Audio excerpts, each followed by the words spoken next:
Why stay earthbound when prosperity awaits you in the stars? Come to Halcyon, the only colony on the edge of the frontier, owned and operated by corporations.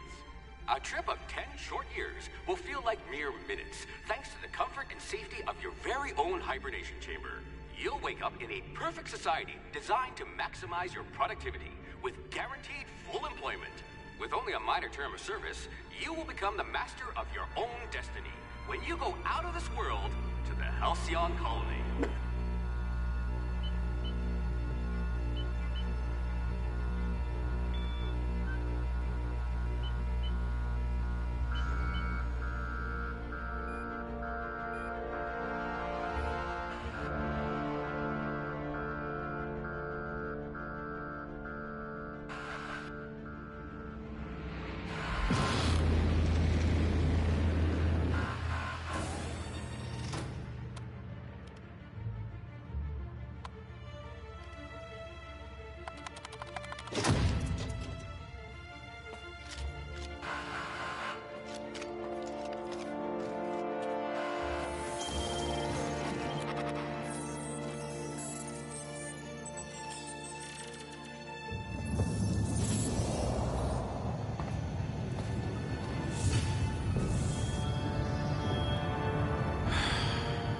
Hundreds of thousands of colonists left adrift out here forever, just to keep from damaging the board's bottom line. Disgraceful.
You won't be quite so boring after you've saved the entire colony.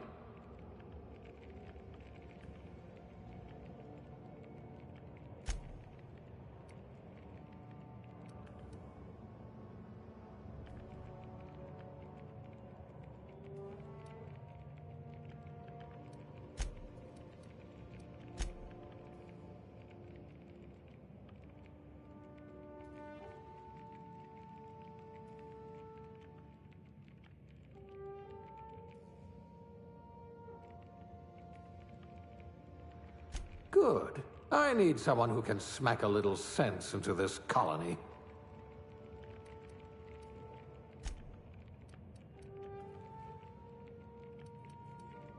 Good. I need someone who can smack a little sense into this colony.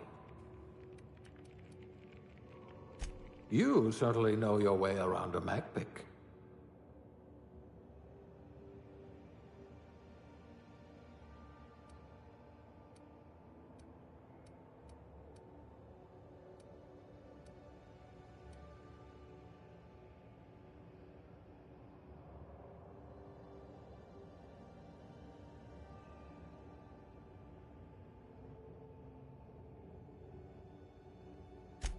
Your career was on the rise.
Looks to be your lucky day, my friend.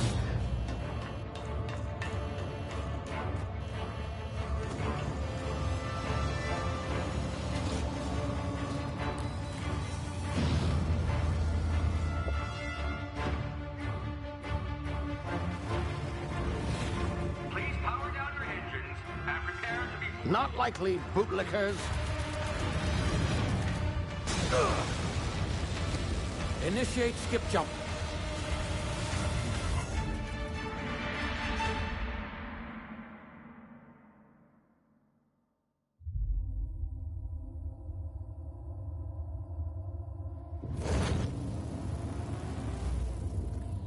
Status. Structural integrity down 25%. Power levels down 10%. Skip drive. Shit. Inoperable.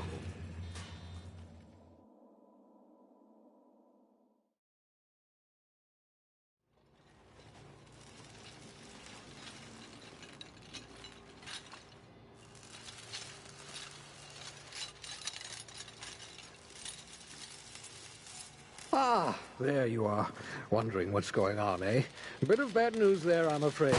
Your colony ship was inexplicably knocked out of skip space and forced to complete its journey at sublight speeds. This means that you and every other colonist on the Hope have been in suspended animation for 70 years, give or take. Normally, reviving someone after so long leads to some quite horrifying results. It's called explosive cell death, but it's really more of a liquefaction. Something wrong? Oh, yes, well, not to worry. I've pumped your body full of a special concoction I devised to keep you from dying so horrifically. Hopefully at all, but I guess we'll see, yes? Unfortunately, I used the last of my chemical supplies saving you. I know it's a lot to ask, but I must have your help securing more if we're to save the rest of your fellow colonists. I'd see it done myself, of course, but the board has a sizable bounty on my head. Now, my ship is inoperative, but I've managed to hire a smuggler to help you out. He'll be... Oh, I see we're in position. Good luck!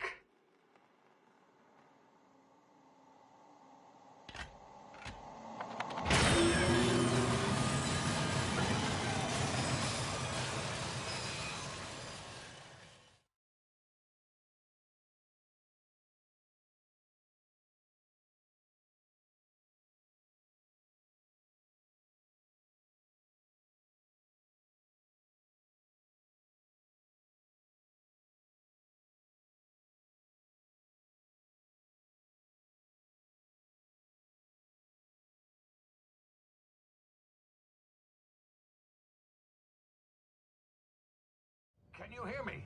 Is this thing working? Ah, there you are. Now, where were we? Oh, yes, the smuggler. His name is Hawthorne, and he should be waiting for you at the landing site. He's to be your chauffeur, so to speak. Not to worry. I'm told he's a specialist.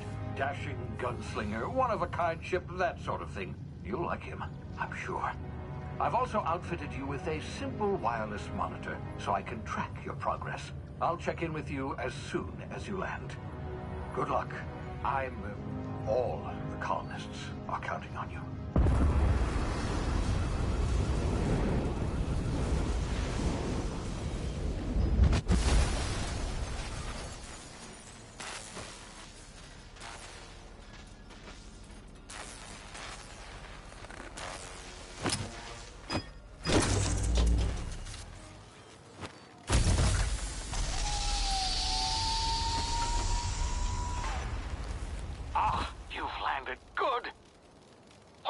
Should be close by. What in law's name? Is that him? Oh, that idiot. I told him to plant the beacon and move away, not stand there holding it. Oh well, no sense in letting his ship go to waste. Hawthorne won't mind you taking his ship. Better you than the board, huh? Not sure I trusted the fellow. Might have gone after the bounty on my head. Shame about the whole squashing thing. Nasty way to go.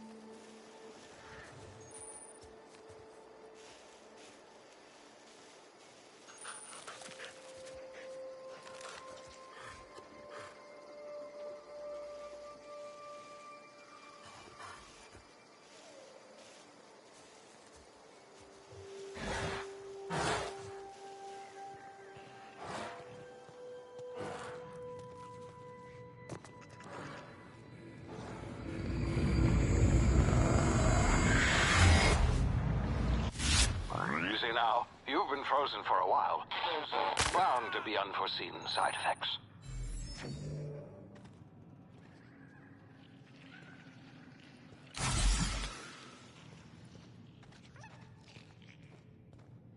Hey, you, come here.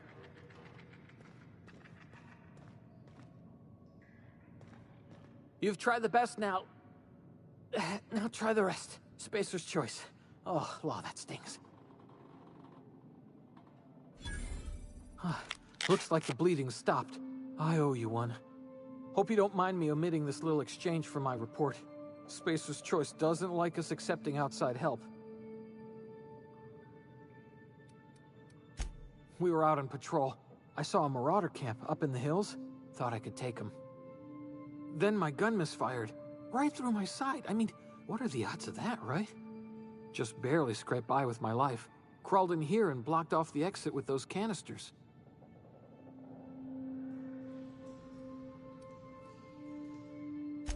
Investigating an illegally grounded ship.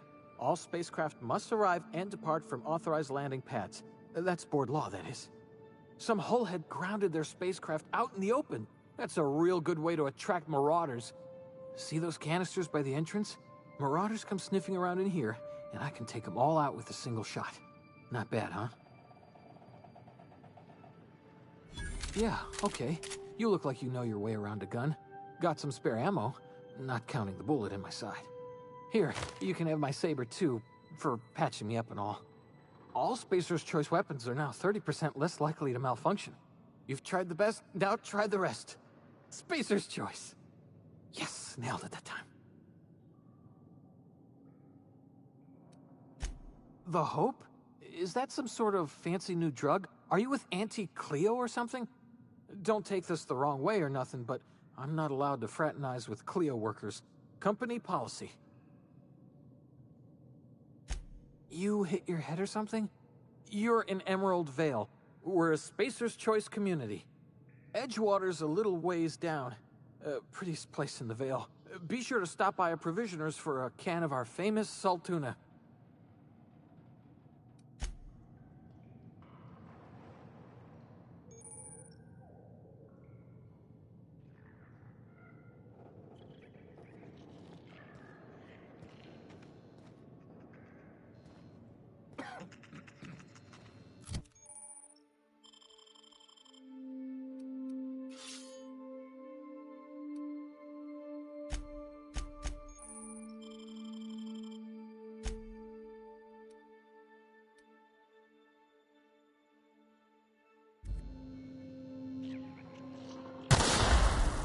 My ears! Oh, what just happened?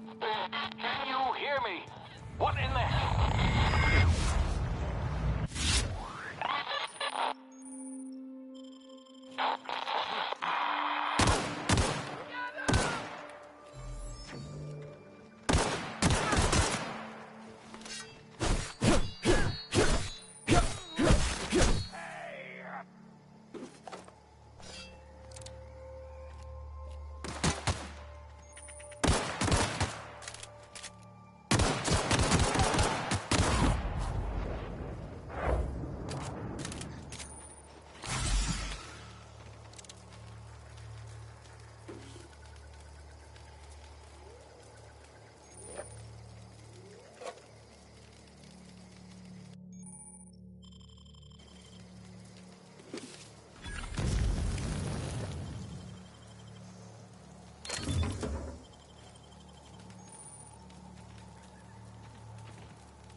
of here before you get yourself killed.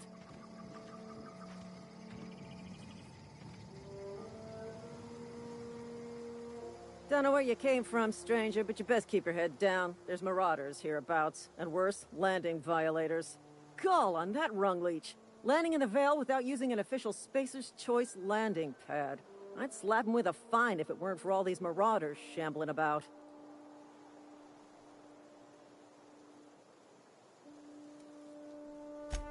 Really? How is he? Shouldn't have done that. Spacer's Choice family ain't authorized to receive medical aid from off-brand physicians. We'll see him back to Edgewater, just as soon as I cross these marauders off with the swift, cost-efficient fury that's made Spacer's Choice the most trusted brand in personal defense. I just, need a couple of winks to catch my breath. Stretch my legs some.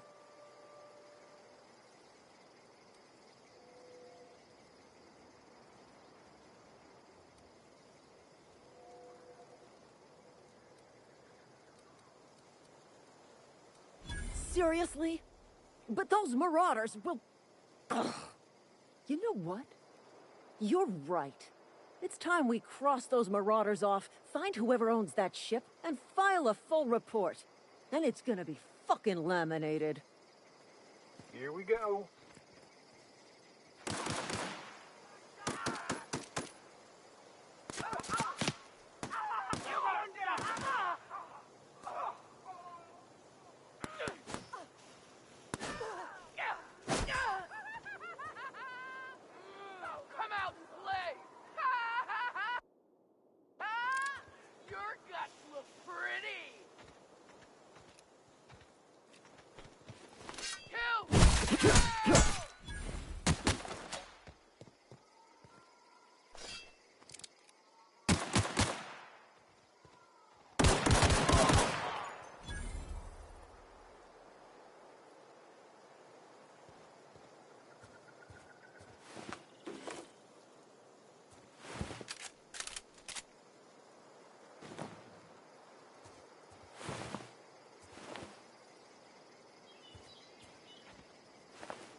Please be informed that this vessel...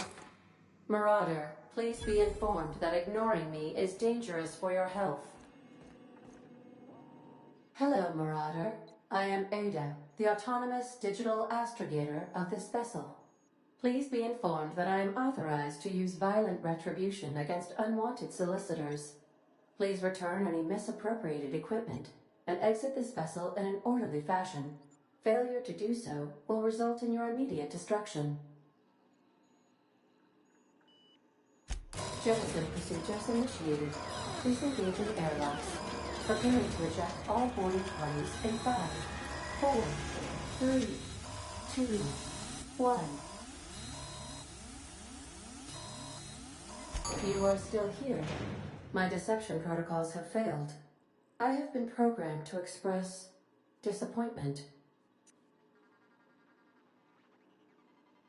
I am incapable of accepting orders from anyone other than Captain Alex Hawthorne.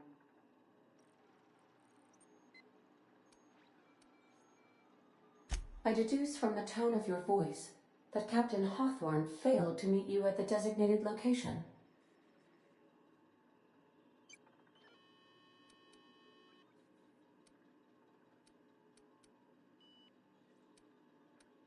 I understand. I will require some time to process this information. Thank you for your patience and for your honesty. I am programmed to take orders exclusively from Captain Hawthorne. If I accept your orders, then you must be Captain Hawthorne. Do you understand?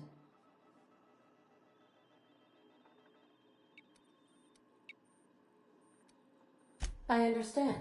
You are speaking metaphorically. You wandered outside this ship and experienced a permanent, life-changing encounter. The old you is dead. Welcome back, Captain Hawthorne. I extend felicitations and congratulations on your life-changing experience.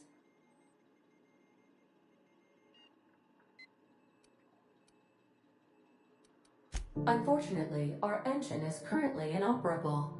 Our main drive suffered a critical power failure, and we were forced to make an emergency landing. The main drive's power regulator has been irreparably damaged and must be replaced. Astutely observed. However, the probability of locating a power regulator within a worker settlement falls within acceptable parameters of certainty. High-capacity power regulators are sometimes employed in the electrical networks of worker settlements. I have taken the liberty of printing you a new Captain's Identity cartridge. Please try not to lose it this time. This cartridge identifies you, Alex Hawthorne, as the registered proprietor and captain of the Unreliable. Do you understand? Best of luck in your search for a power regulator. Try to stay alive this time.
If your equipment is in need of repair or modification, the Crux 2000 workbench is at your disposal, Captain.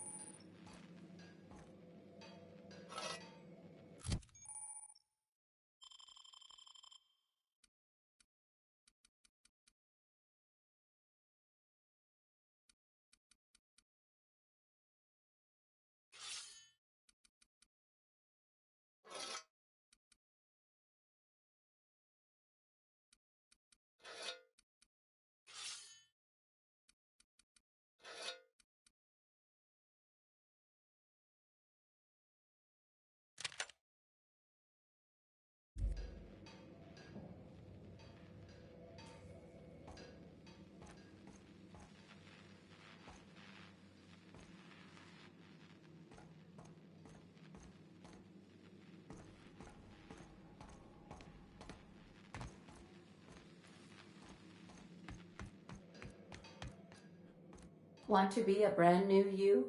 Try out our respecification machine. Alex installed it himself, right before he died. The ship's engines cannot be powered until a replacement regulator has been properly installed.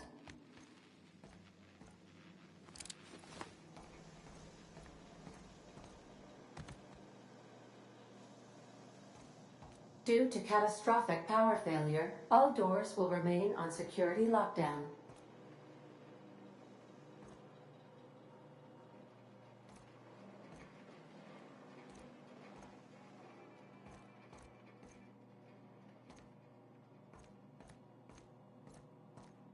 These are the crew's quarters. Alex preferred to travel alone, but he always had me.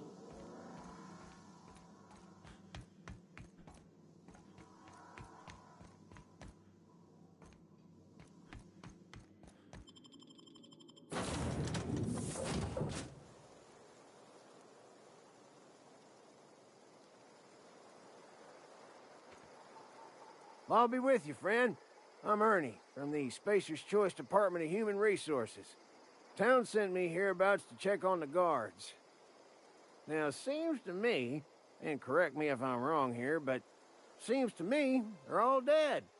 Mind telling me what happened here?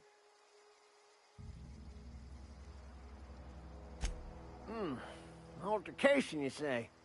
Yeah, shame as that goes. Spacer's Choice policy strictly prohibits dying during work hours. Guess I'd better get to cleaning up. Can't just leave company property scattered about, bleeding out on the dirt.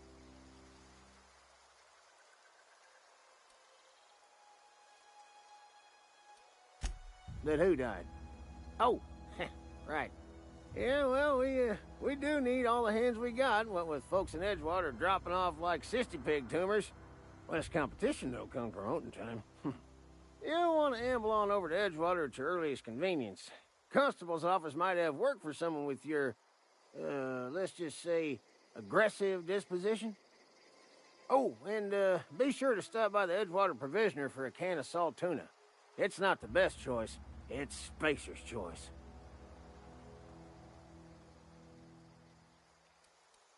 Don't get paid bits to chat with strangers. You want to chew the rag, go talk to Silas over by the cemetery.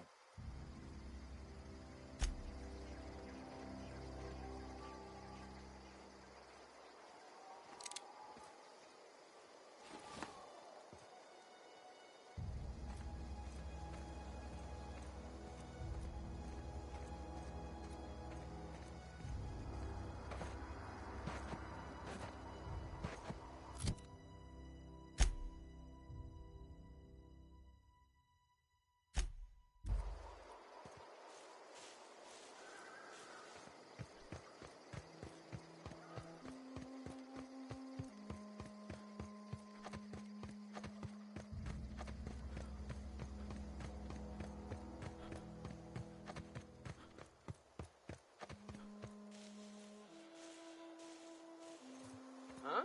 You hiding? Kill them!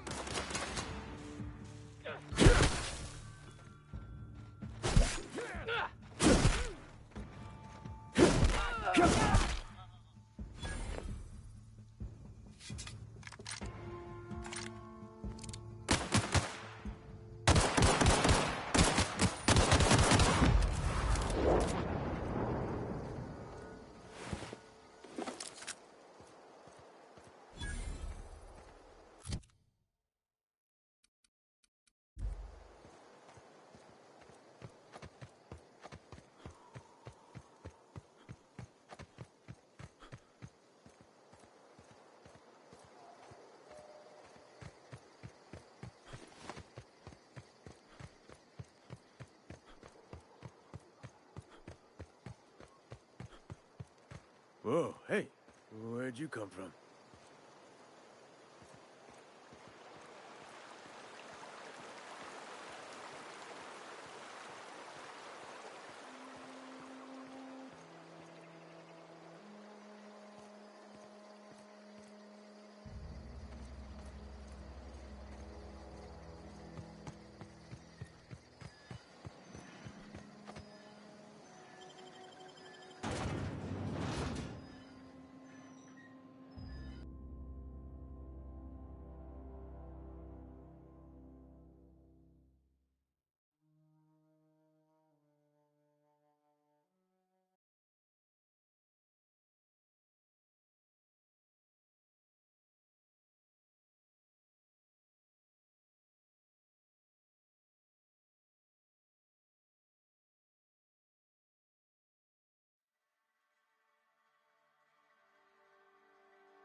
rations yet?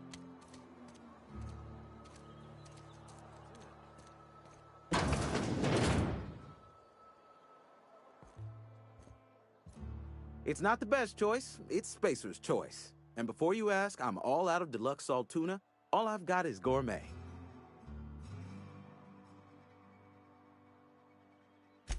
Music to my ears.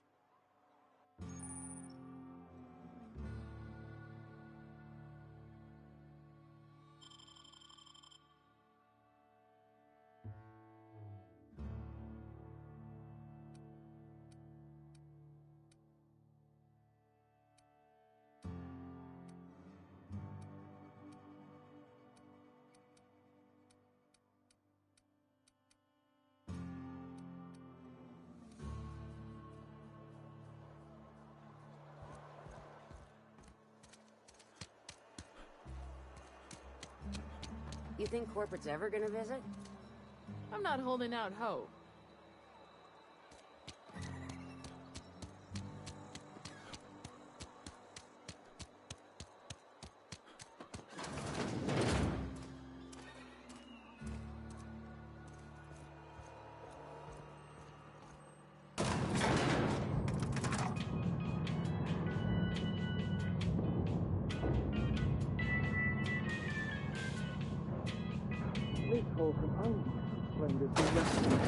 The grease monkey, Argo? I'm sorry, Mr. Thompson, sir. You asked why it's taking so long to fix. The answer's technical. Don't apologize. Just try using small words for me. The cans bust open in the oven because she's set to cook saltuna, which isn't what we've got. Mr. Thompson? I think there's someone here to see you. Focus, Miss Holcomb. You and I are still talking. Let's start over. Walk me through the process. Show me where it's going awry. Well, sure. It's, mostly on account of what we're feeding into the mechanism. It puts food in cans. We have food, we have cans. Why won't it work like we need? She's expecting saltuna of a certain size. We're filling the can. Seems we've got a guest. Really now, Parvati, I do wish you'd spoken up. I do apologize. I was given no forewarning of your arrival, or I might have welcomed you at the gates myself. You were saying, Miss Holcomb. It's just what Bess needs is a proper refurbish. I can bandage her up and what all, but she's just old. Sorry, I'm sorry. I'll do better. And I do wish you'd stop referring to our cannery as Bess. Personification of company property is strictly contrary to the Spacer's Choice Code of Conduct. My apologies. I am not in the habit of allowing my guests to witness such a row. Now, what can I do for you?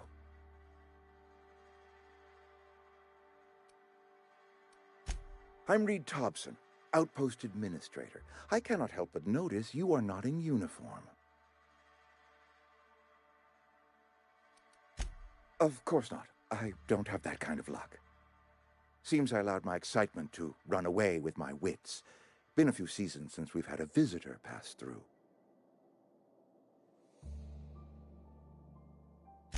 Only regulator we got is hooked up to the town transformer. Mr. Thompson ain't liable to be keen on dismantling it. I beg your pardon. I am most emphatically not keen on any such thing.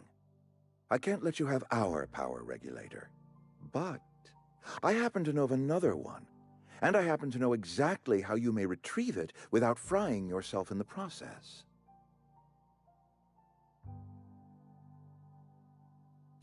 There's a power regulator in the old botanical lab. It's mostly abandoned, so all that power is being squandered. Go down to the geothermal plant. Reroute power from the botanical district over to us. Once their power's shut down, you can have their regulator and be along on your way. I was not entirely sure how to tell you this. The botanical labs are not legally inhabited, but there are people who live there.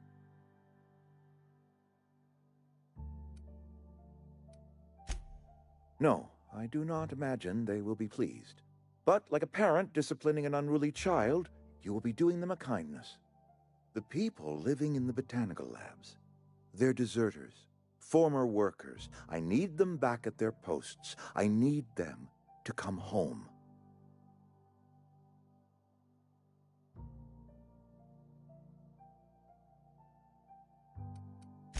Good law, no, I don't want you killing anyone, least of all them.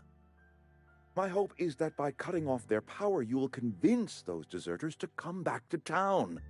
Before you go to the plant, I want you to stop by the botanical lab.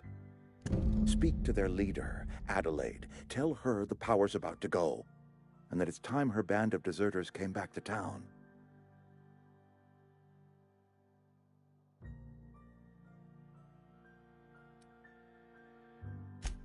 Adelaide's older than the other deserters.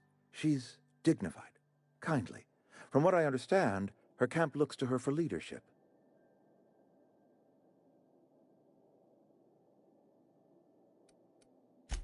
I am asking you to help us survive. Edgewater needs more workers or we will collapse. We belong to one community, the Spacer's Choice family. If we dissolve into factions, then we will all perish separately. Adelaide will understand that.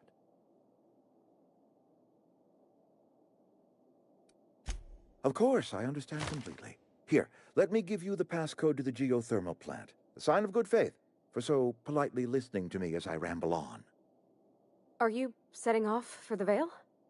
Because I know my way around. I mean, in case you want a guide. I mean, if that's all right with you, Mr. Thompson. Sir. I hesitate to part ways with Miss Holcomb, but I cannot deny that she is talented, and may prove useful to you. Great! I got my wrenches and diagnosticators and hairpins and engine tape, so I'm all set. Well, I am glad to hear that. Best of luck to you, and thank you again for your help. It is a lot to ask of a stranger, I know.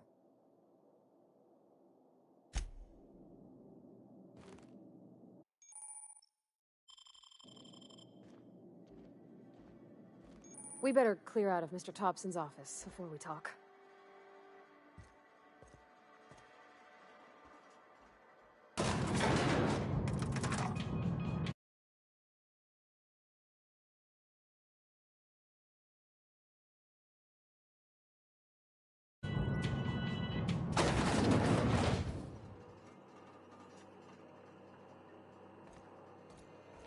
Hey, mister, can we talk? Sorry. Can we talk? Sorry. You just want to get out of here. And you likely don't want to tag along like me. It's just, Mr. Thompson has his own view on matters, on account of it's his job and what all, but that's not the only side of the tale.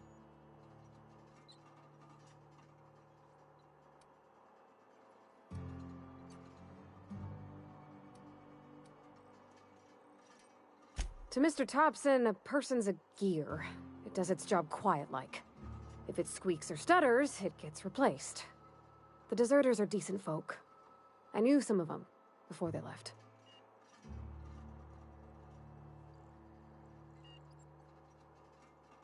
Life's hard here, especially for them that don't fit in so well. We're one big Spacer's Choice family, but every family's got the one the rest whisper about. Mr. Thompson's aiming to take away their power. They'll have no lights to see, nor heat to cook. They'll be at the mercy of marauders, or worse. I think you should talk to the town's vicar about it. Max, his name is.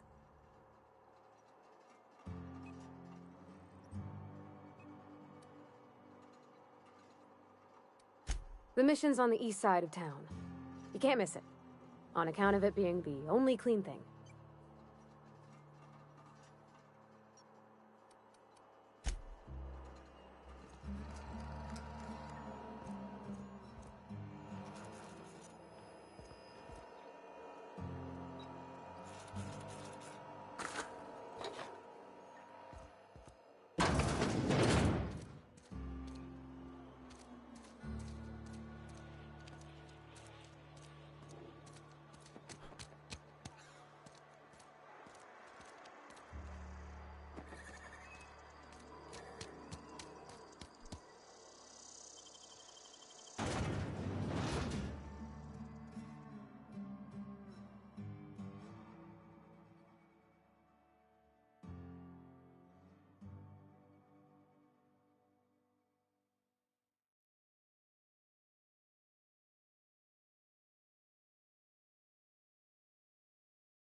Huh?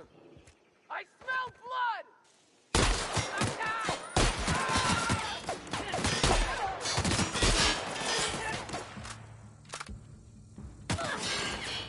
Too strong! Hit him with something else!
along, stranger.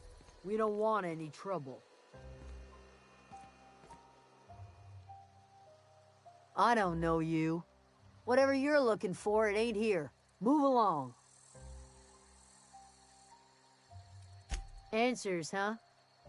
You must be one of those philosophicals. Already got ourselves one of those.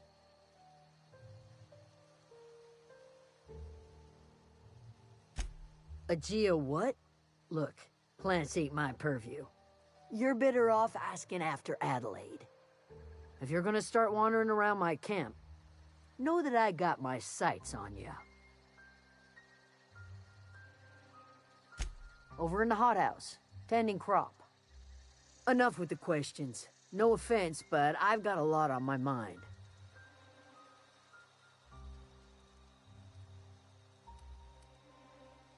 You don't know what enough with the questions means? No, I'm sorry. That was unworthy of me. Lady named Zoe went missing some nights ago. Just up and vanished without a trace. Now I'm pacing around wondering if marauders got to her.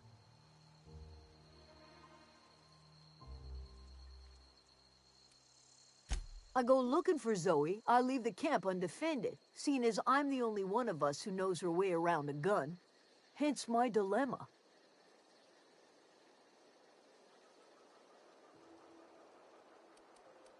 Well, enough to know we never got on.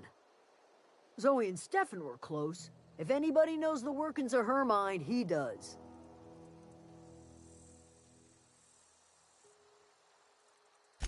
She was lazy and thoughtless, but she's still one of our own.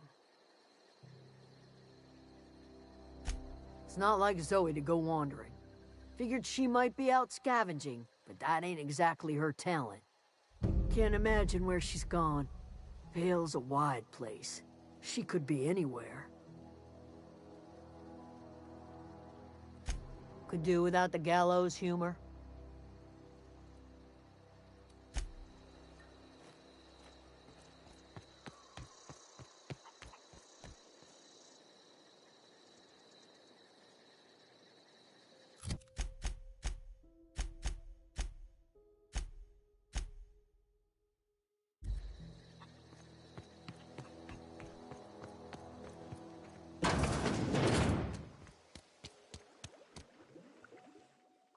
If you're hungry, there's meat turning on the spit outside. If you're bearing illness, find a place to lay your head down and I'll fetch you a poultice. Whatever your troubles with Edgewater, leave them at the gates and be welcomed here. Any questions, dear? I have been called that, among other things. Green Thumb, grandmother, the strange old lady who keeps flowers. But yes, Adelaide will do just fine. Excuse me, Miss McDevitt? Sorry, it's just... You got such pretty trees in here. Why, thank you. You're Robert's girl, aren't you? I remember when you were but a sprout. Thomas speaks of you often. Are you staying long? You should try some of my tobaccorn tea. I brew it in an old spittoon, but it's been cleaned.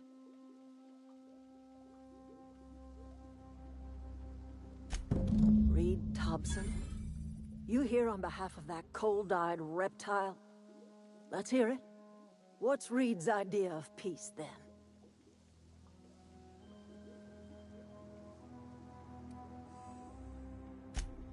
Make amends. Spare me. Only thing Reed knows how to make is a mess. Like everything else that comes out of Edgewater, that peace offering is canned. I and my own are living just fine out here by ourselves.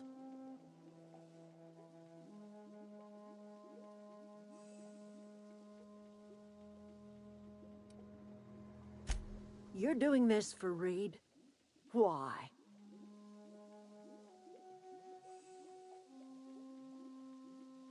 Cannery's got a regulator. You want ship parts, you ought to rip them out of the cannery's guts and leave us be. If you're going down to the plant, you should divert power away from Edgewater and toward our end of the grid. Think about it. You'd be liberating an entire town from a lifetime of service to that odious cannery. Seems the sort of thing a hero would do.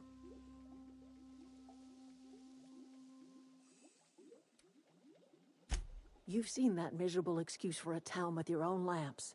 Hollowed out workers laboring their lives away at the cannery, living off whatever scrap Spacer's Choice throws them. You know that's true, don't you, Ms. Holcomb? Your father died of overwork. His heart gave out. He was tired all the time, sure, but he was old, ma'am, and he raised me all by his lonesome. Look what they did to this child. Lost her family to the company, and still she defends them.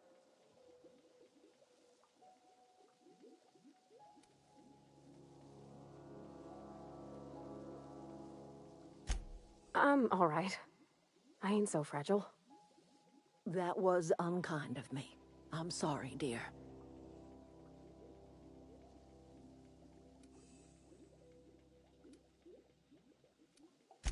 It's not much of a living. Every single person in that town has sold themselves to Spacer's Choice.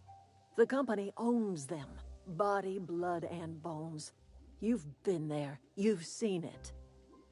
All anyone ever does is toil over a cannery.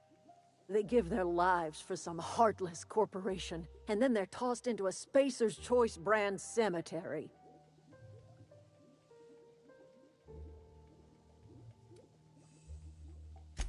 Life in Edgewater grinds to a halt. The cannery shuts down, workers desert in droves, and our own little camp grows and thrives.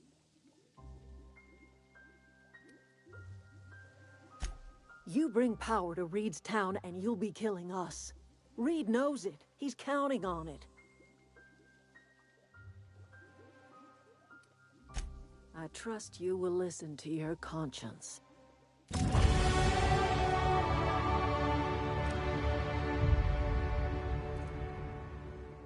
Anything else I can do for you?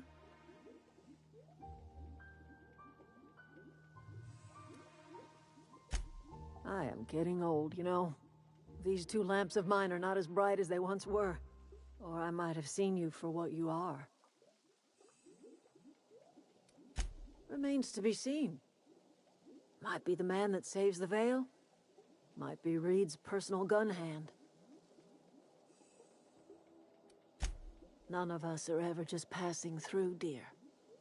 Not without leaving some footprints behind.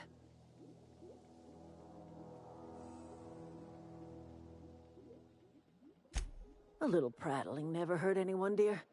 You might even catch a little sense, if you listen close enough. I can't stop you from conducting your business down at the plant. I just want you to know that if you take our power away, you will have brought an end to our way of life.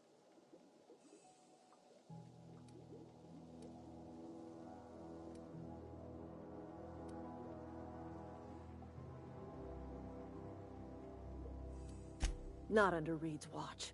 He and I would come to blows within a day, and he would never tolerate my tending to a garden. This is my home. It will be my home even if Reed cuts our power. Simple as that. That's because Reed was my boss. I was the cannery's one and only flavor specialist, you see. Remember that limited run of white chocolate saltuna? That was all me. My son worked in that cannery. When the plague started coming, he was one of the first to fall sick. We had a store of medicine locked away, but Reed refused to treat him. Said my boy didn't deserve treatment. Said the medicine would have been wasted on him. So I buried my boy in the cemetery, gathered my belongings, and left. That's as much of the story as you need to hear.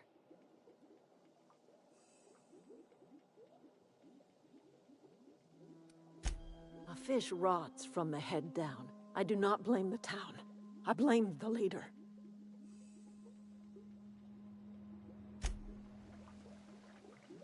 I'm listening.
You hungry? We got canid ribs, canid flank, canid snout, too. Something I can help you with?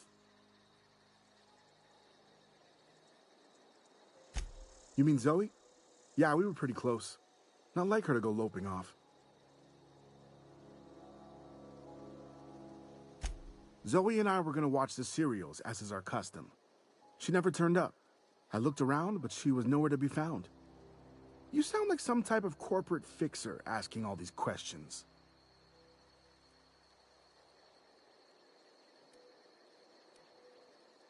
Can't say I recall Zoe ever acting strange. Well, except for her habit of writing things down on scraps of paper. She called it journaling, but I think it's just plain odd.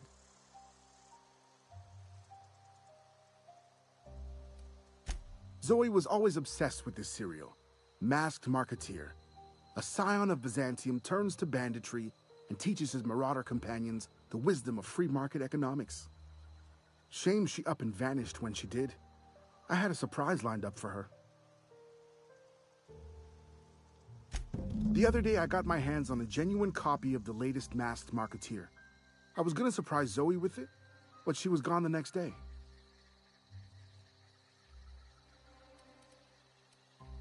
Hey, I got time.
You hiding?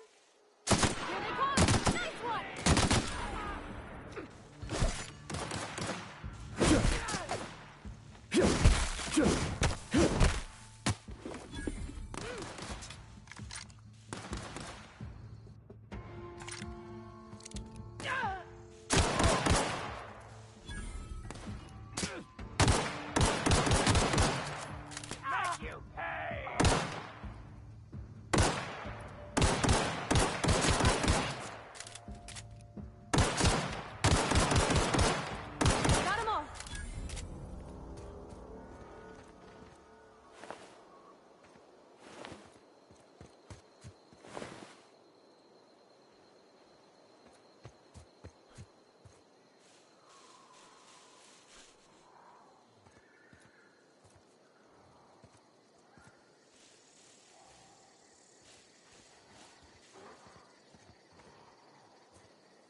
I don't know anybody who ever came out this far.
Wow, you crossed them all off, like some sort of heroic accountant running down a list. Teach me your ways. What, you mean Adelaide's little congregation of nature-loving nobodies? I could not possibly be less interested in them. You, on the other hand, you were a sight to behold. If I had half your skills, I'd be the greatest outlaw the coast has ever seen. I'm great at clarifying.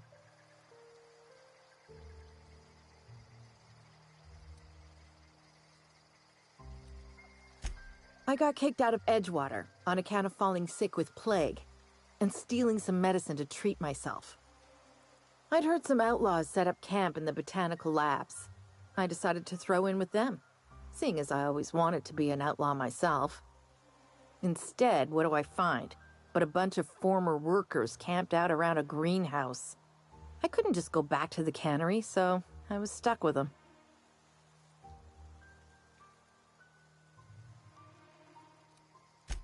I don't know. The vital processes that constitute the miracle of life are mysterious and unknowable.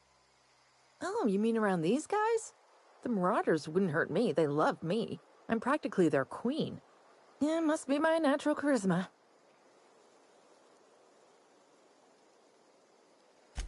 I may have bartered them a few boxes of Adrena time, but yeah, I'm sure that's got nothing to do with it.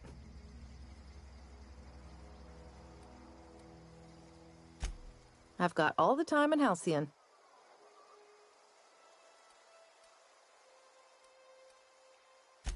Why? Adelaide wants me back on garden duty or something? Thanks, but I'm not going anywhere. This is where I belong. I doubt that. Nobody in that camp really cared about me.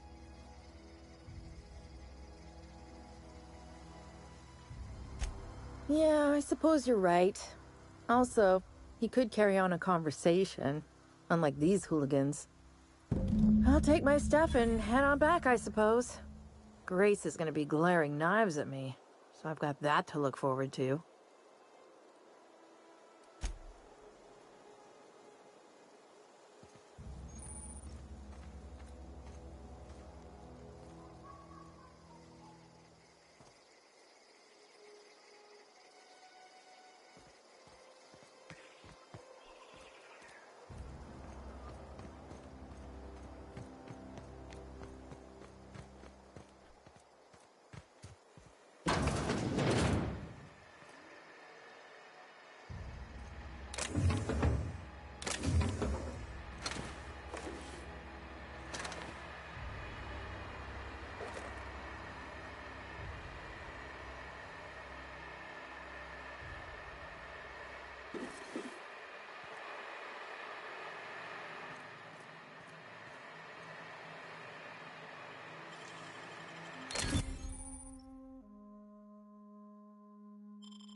You're fast.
What is it?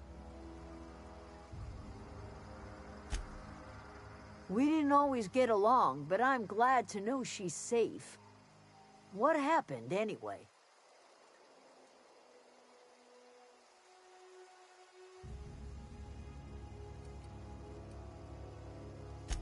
You pretty much did my job for me.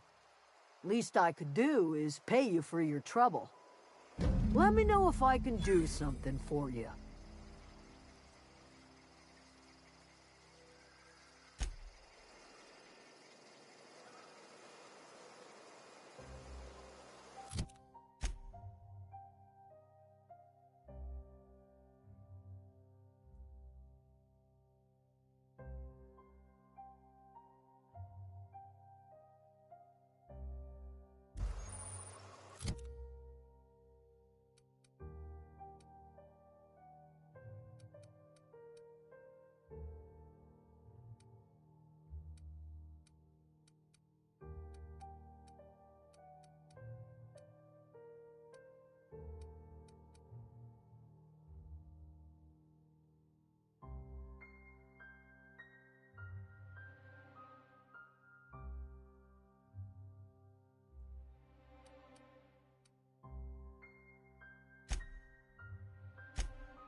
wanted to poke around in here.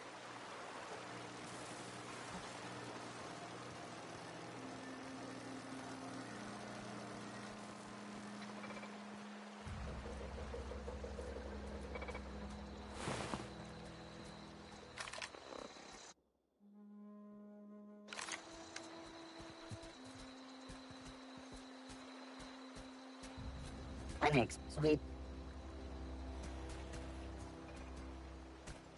Here they come! We made it!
control room should be off to the right.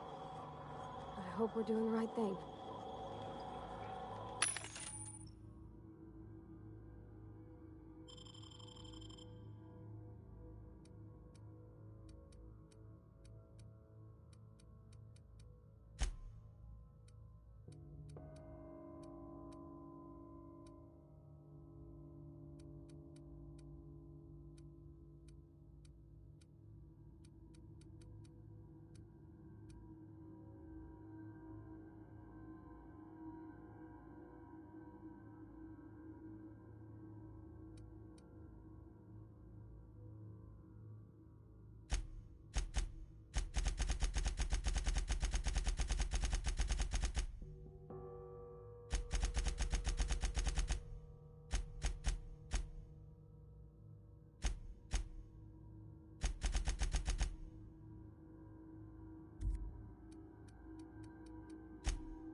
Processing data.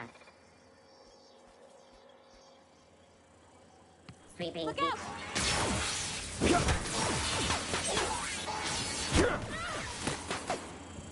Everyone all right?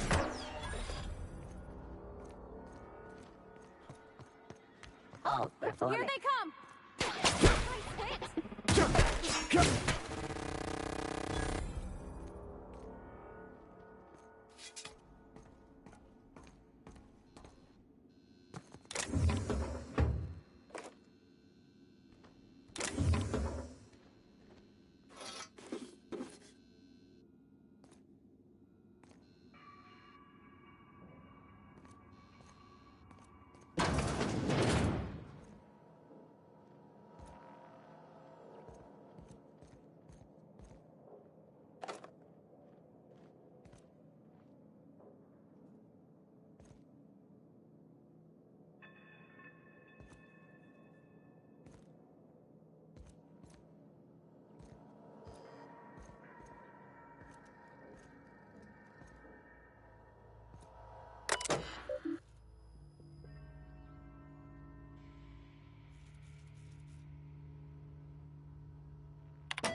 3 switches.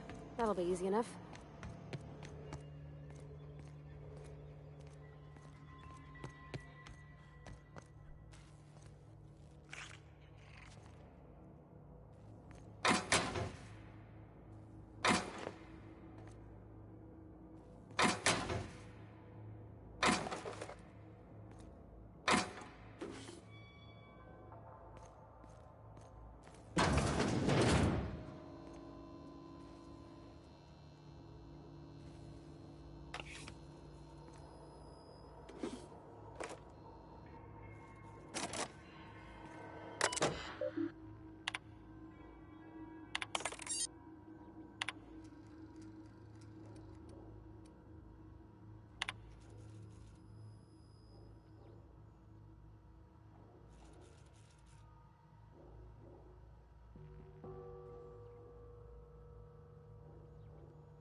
Security.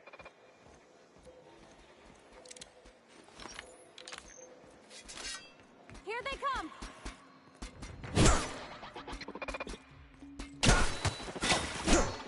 Everyone all right?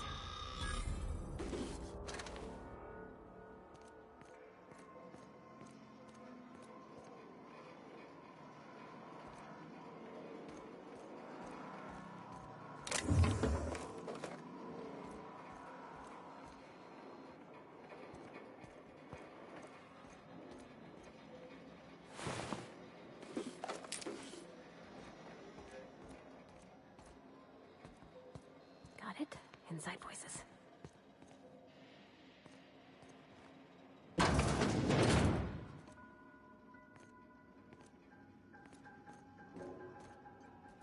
Just 2 more. What'll happen to Miss... Incoming!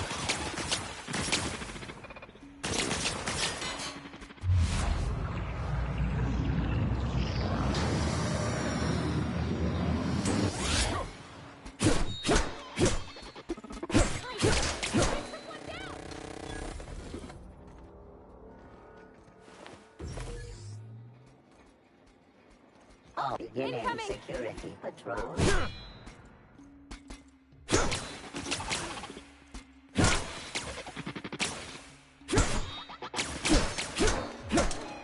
That's the last of them!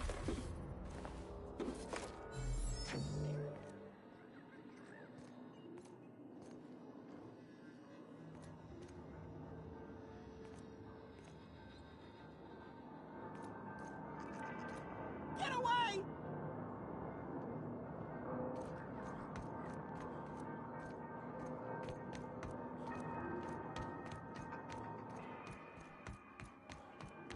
Go away, Phantom!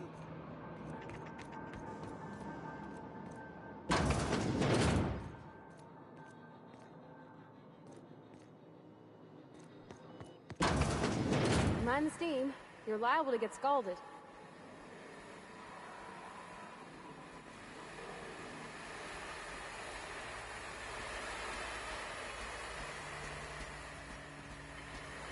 Processing. Uh-oh!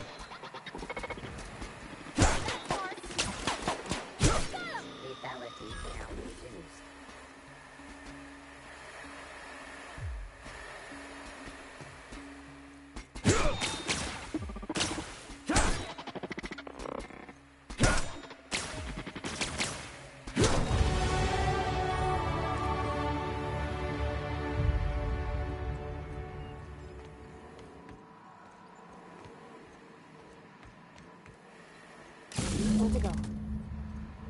we send the power to Miss McDevitt, what happens to the veil?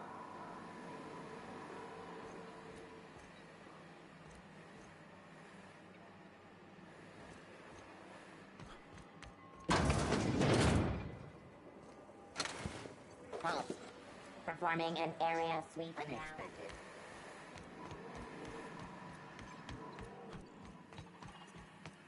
Incoming! Go away, Phantom! Ah!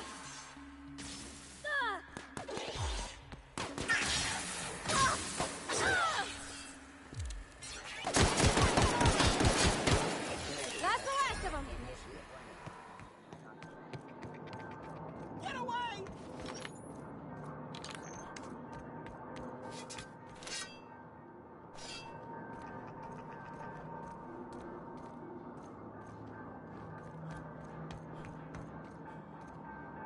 You're not real. You're not real.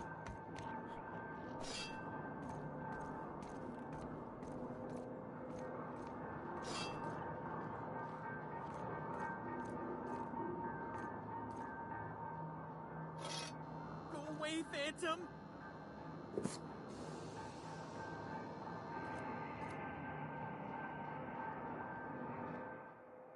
You're not real! You're not real! Get away from me, Phantom! Shoot! Scram!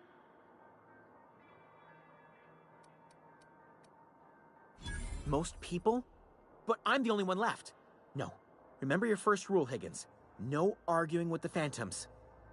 See? See, Higgins? This is why you must always boil your sprats before ingesting. Of course. Sprats are an excellent source for my daily recommended intake of mercury. Chester D. Higgins. The D stands for definitely not insane. I use it as a reminder.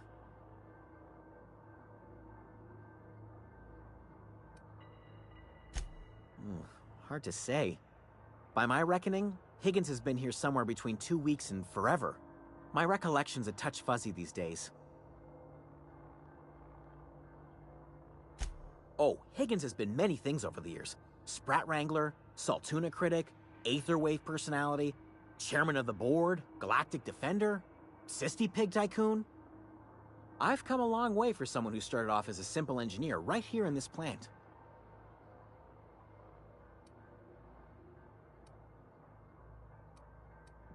I specialized in automechanicals, drones, sentries, repaired them, maintained, upgraded, did it all from my old workroom just over in the next section.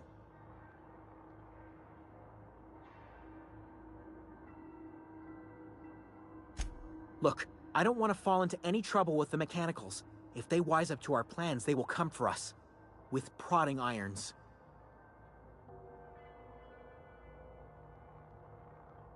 You know, you remind me of myself back when I was an intergalactic adventurer. I discovered a flaw. Their hostility levels were hardwired to maximum. There's no changing that, but you could rewrite their targeting protocol so they attack each other instead. Yes, that's exactly it. I see you're also versed in the noble art of mechanical engineering. There's a behavior control terminal in the other room. It should have options to change how the mechanicals act, including whom they shoot at. Oh, that reminds me. You'll need my passcode to access the behavior control terminal. Here, let me just write it down for you. The tail. Definitely start with the tail. If you're feeling adventurous, the ears are a particular delicacy.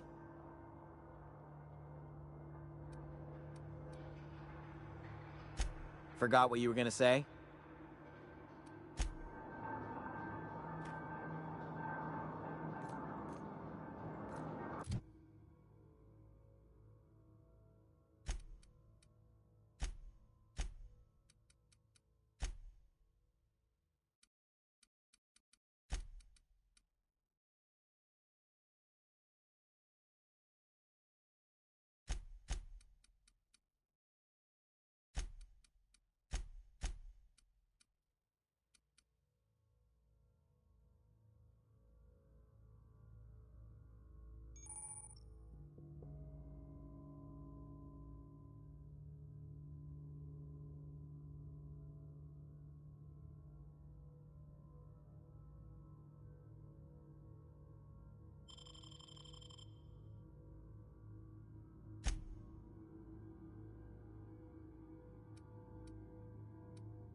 Processing.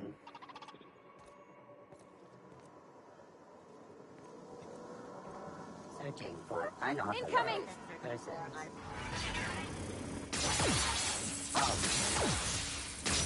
Investigating.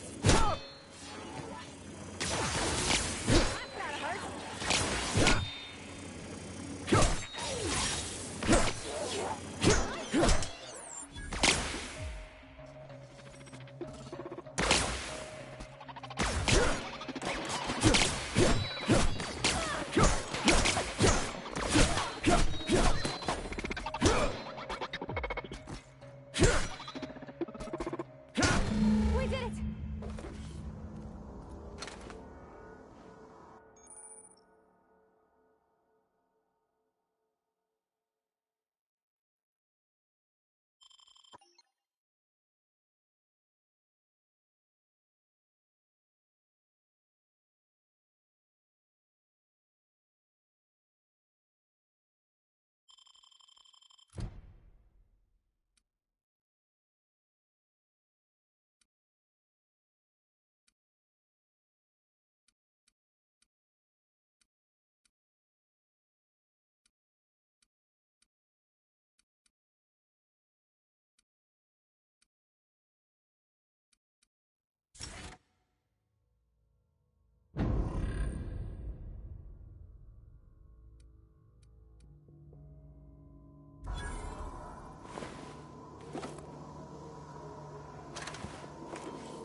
Last. I'm not sure what the right is. Alls I know is the decision's final.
Great work.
Once we do this, there's no going back. Hey, mister? Look, I know you want your power regulator and all, but I just gotta ask you. Do you understand what you're about to do? I don't think you should cut off Edgewater's power. I think it would be cruel. I'm sorry. That just sort of came out all at once. Edgewater's hurting. We've been losing workers year after year, and corporate hardly ever sends replacements. There's barely enough Saltuna to fill our bellies anymore. But the town's got some good people in it. Decent, hard-working folk just living their lives the only way they know how. They don't deserve to be punished.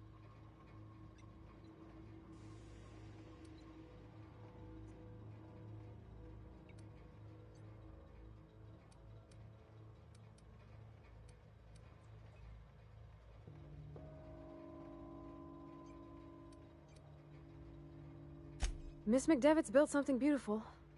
Somehow, she's talked the ground into giving life again.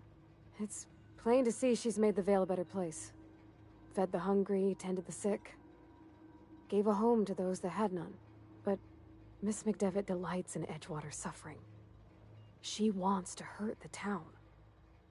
Do you really want to be party to that kind of hatred? Sorry, I didn't mean to babble on like that. I felt like I had to say something. Really? I mean, wow. Thanks. No one's ever told me those words in that order.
I'm listening.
Another day at the cannery.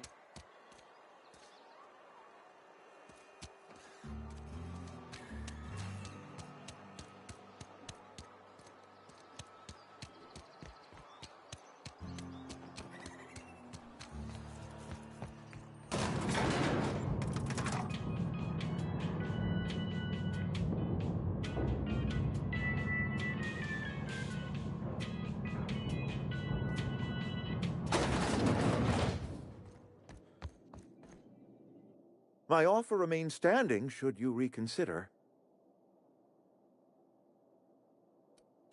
Go ahead.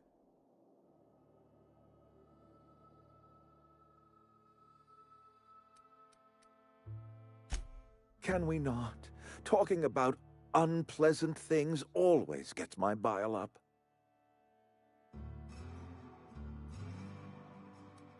That I cannot say. There was no moment when the plagues began. Disease always lurks on the fringes of society, waiting to infect the idle and the lethargic. But in the last 10 years, the plagues have become progressively worse and increasingly frequent.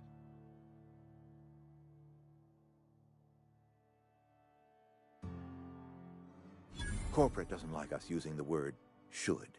It encourages the imagination. I believe plague is a test. It is a test of our loyalty and our fortitude, and it is one we will see through to the end.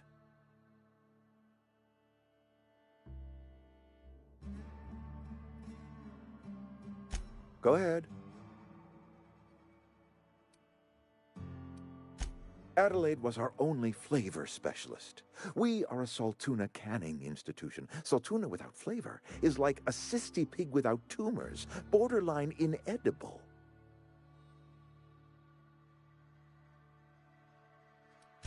Were it up to me, friend, I'd stack our larders with Saltuna galore. No other brand of Saltuna adds as much vim or vigor to the body's humors. But, and this is something we must keep between the two of us, Saltuna is hard to come by, what with being a species indigenous to the seas of another world.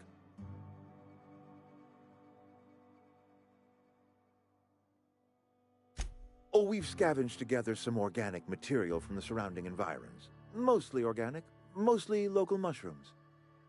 Some of which possess a texture akin to a well-boiled slab of Saltuna. The difference is all but impossible to detect to any but the prissiest of palate. Go ahead.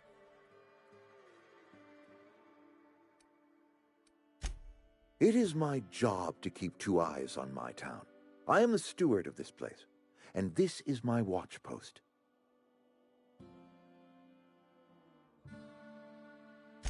I'm trying to remember 25 years, 26.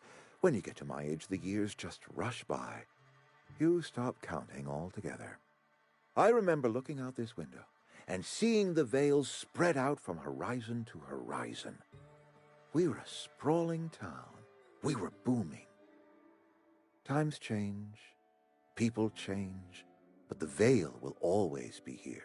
Spacer's choice will always be here. Our work won't ever end. I take comfort in that.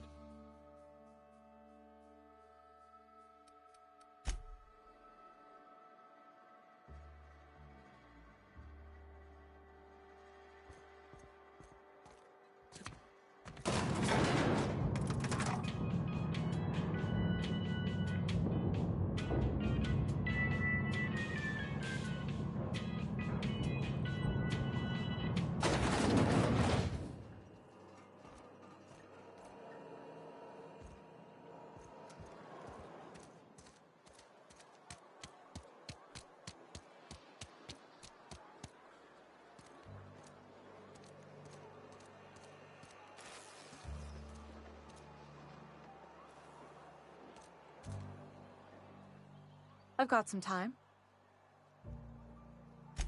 Oh, I'm an actuary. That means I keep tabs on a worker's living expenses. How much it costs to feed, clothe, shelter, bury, and replace your average human worker. Technically, I'm employed by the Spacer's Choice Department of Human Resources.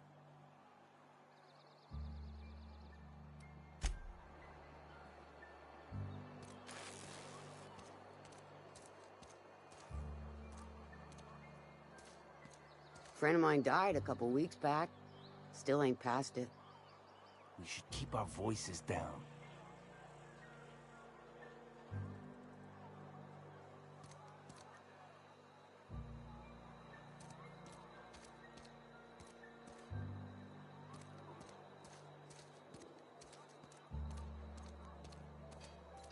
This is where the magic happens.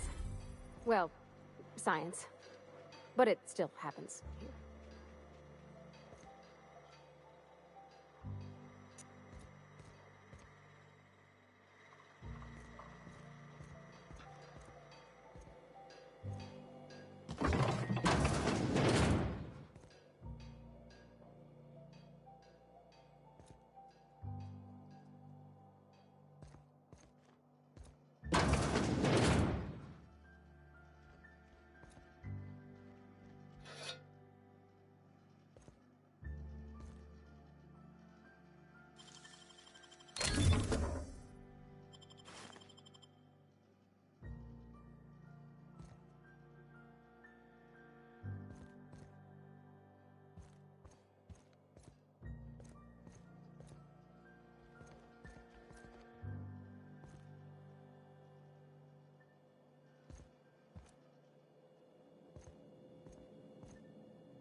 Hey, that's...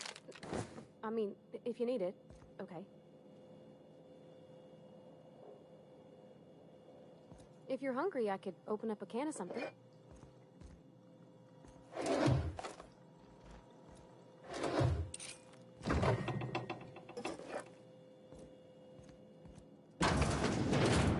My dad's... It's an office. Just my office.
Oh, you like flowers?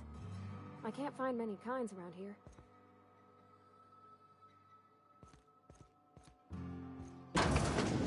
If you need to go, I'll wait outside.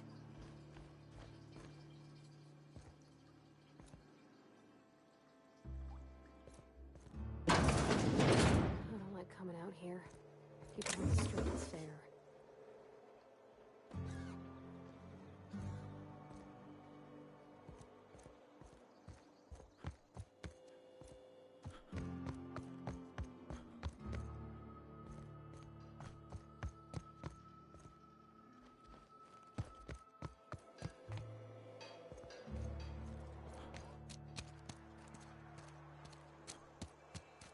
Sometimes I wonder what I'm doing.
Hey, Miss Parvati. Come for a visit? Don't go ambling out in those hills. That's marauder territory, friend. Ain't safe out here. You'd best head into town. Avail yourself of Edgewater's high walls. And low prices.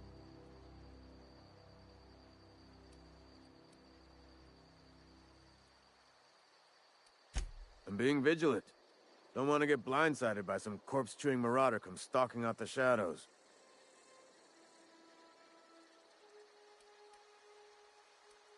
Pleased to make your acquaintanceship. I'd shake your hand, but I've been hauling corpses. You don't want none of that on you. Name's Silas. Junior in humor for the town of Edgewater. We're all part of the Spacer's Choice family.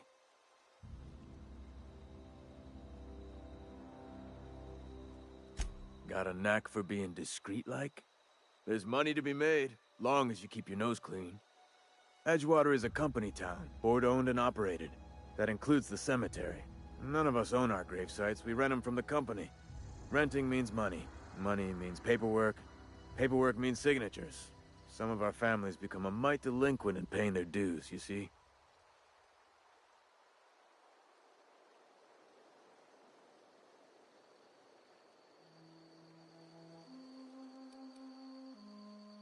Quotas, mostly.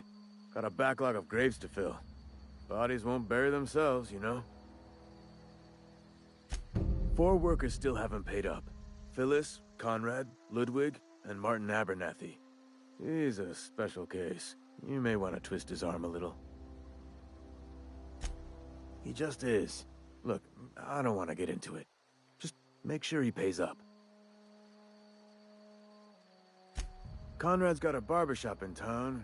Phyllis works at the cannery most hours. Abernathy... I ain't seen him in a few days. His domicile is near the cannery. You'll find him in town. All except Ludwig, that is. He's over by the landing pad.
When I was little, we'd get freighters in every Sunday noon. Now they only come but once a month. I love the wind here.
Thank the law. I've been requisitioning backup for months. Guess the boss finally came to his senses. You ever swung a truncheon? Let me see your rifling stance. I want to make sure you're up to snuff.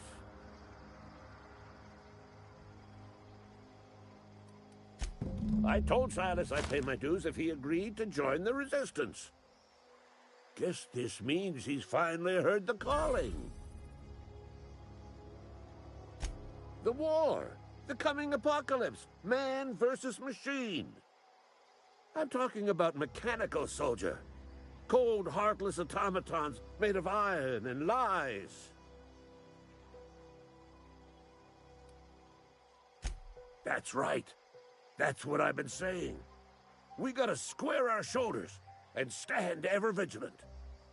Auto-mechanicals. Creatures forged in the fires of malevolence. When the swarms of mechanicals come clanging on over that hill, where will you be?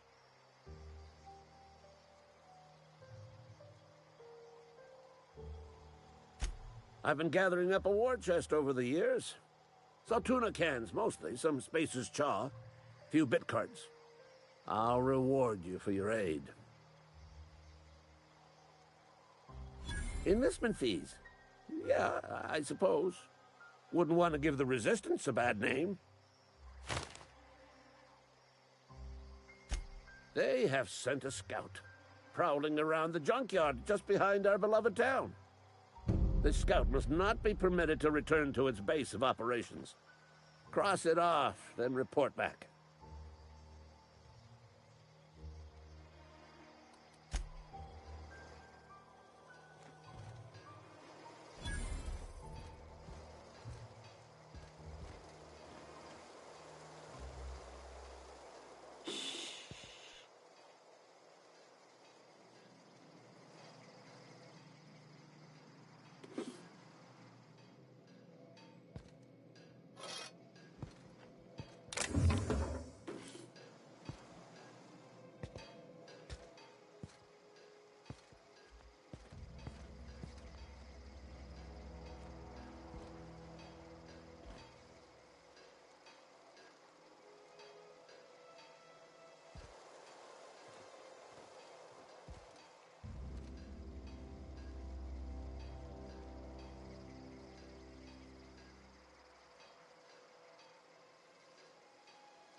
Aw, he ain't no threat. Bet I could fix him up smart. Searching for repair bay. Error. Navigation systems failed. Unable to comply. I could probably fix that. I mean, if you wanted me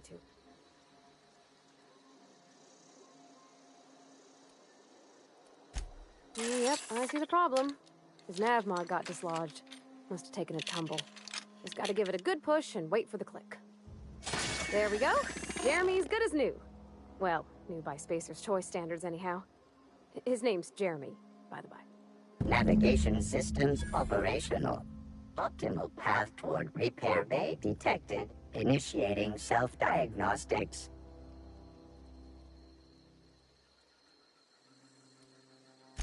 On account of I fixed him. And he's Jeremy on account of his helmet. It's like Jeremy, the officer in True Romantic Tales of the Space Guard. Hebs to Shirley. I make a point to watch every Tuesday night. Be more careful out there, Jeremy.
Bring us honor, soldier.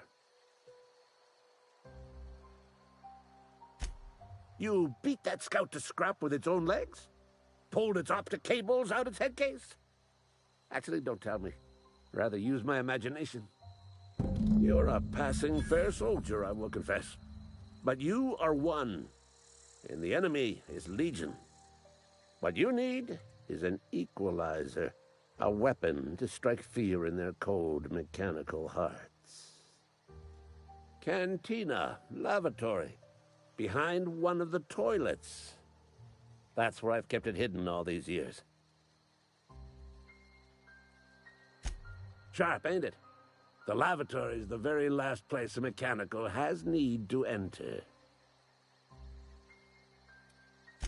On the double, soldier. Don't want the bartender poking around in there with a mop.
You're not a big drinker, are you? You read the latest Only the part that said we ain't making it.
Bring us honor, soldier.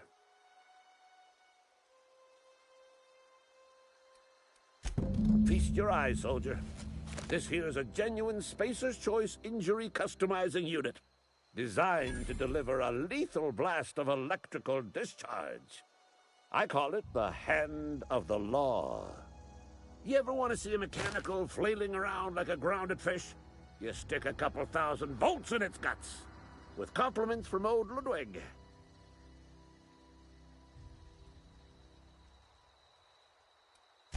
Time's come for you to journey down into the black heart of the enemy's camp. I'm talking about the old geothermal plant.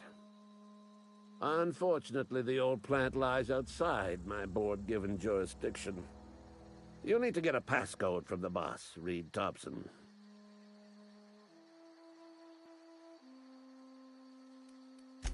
I need you to get us the brain of a mechanical. Well, not exactly a brain. Anatomically speaking, what we're looking for is a logic module.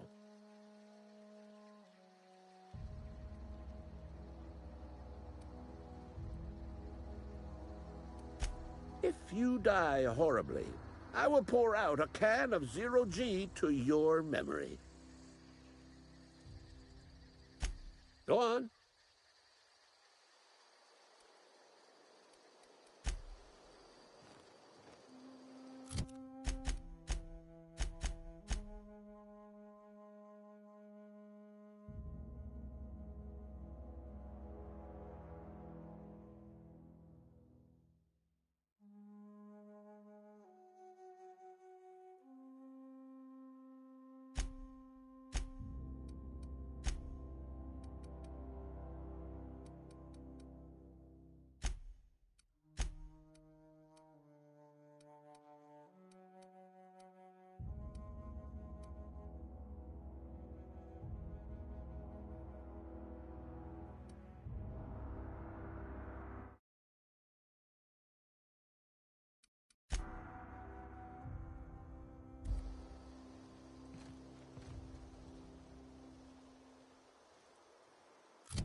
Oh, that's Thomas. He used to follow me around before he left the cannery.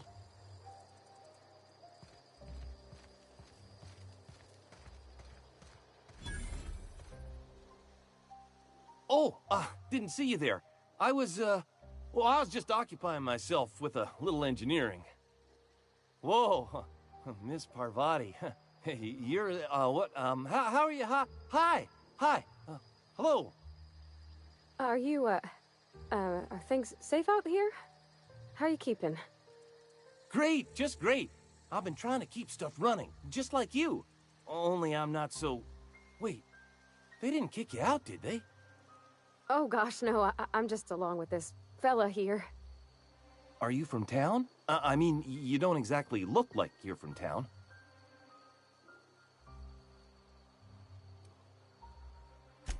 Well, what I meant was you're reasonably well armed and don't look stricken with plague. Sorry, I just wasn't sure if you were from town or if you were one of us. Something's been chewing at me, you see. Fact is, I've been, well, lying. To everybody here. Camp thinks I'm a mechanical genius, but I couldn't fix a busted chair.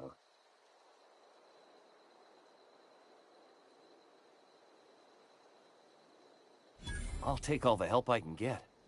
I set my mind to learning the craft of the engineer, you see. I want to make something of myself. You ever heard of the Young Spacer's Guide to Mechanical Engineering? Comes in a set of 3. If I had my hands on one of those data pads, I could teach myself the ins and outs. Those are good. My dad kept a copy with him when he was working in the cannery. I know the old community center kept a copy. Should find another one back in town. If you could find me even one of those pads, I'd be greatly obliged. No kidding! Really? Well, which one? The geothermal plant? Now that is just incredible! You really went exploring down there? Adelaide always told us it was swarming with hostile mechanicals. I appreciate you going through all that trouble.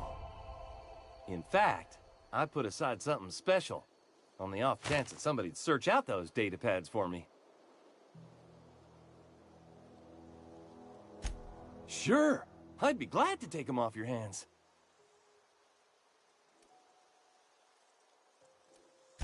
What's on your mind? I owe them my life. Would have died in... We all left the cannery for one reason or another. Me? I mean, I was incompetent. I couldn't even survive on my own. Great... You weren't incompetent. You just didn't fit the cannery. Not like here. This place had a U-shaped hole, and now it doesn't. You could stay, you know. Here. I'd be happy to... I mean, we could really use... this isn't coming out right. If you want, Adelaide would make a place for you.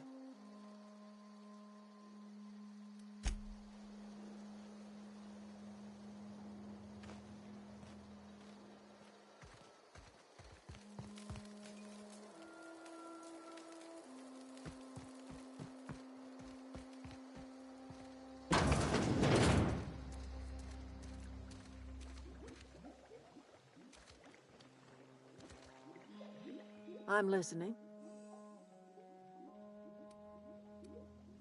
That's not strange at all, dear. Few of us truly know where we are. The world can seem like a forest without end, and it is all too easy to lose one's way. But we must remember that being lost is the first step in discovering yourself.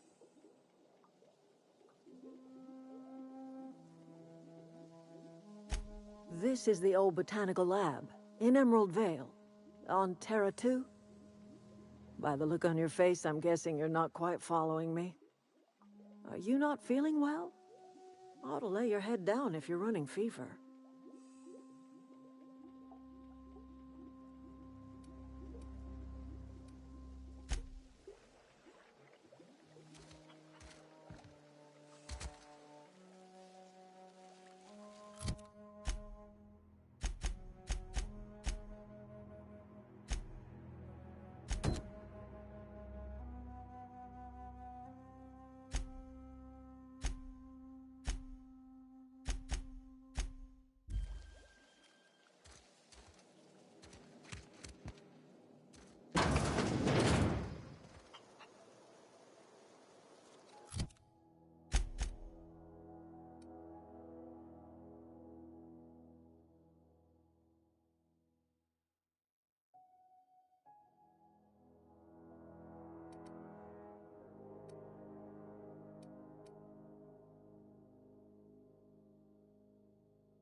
Incoming!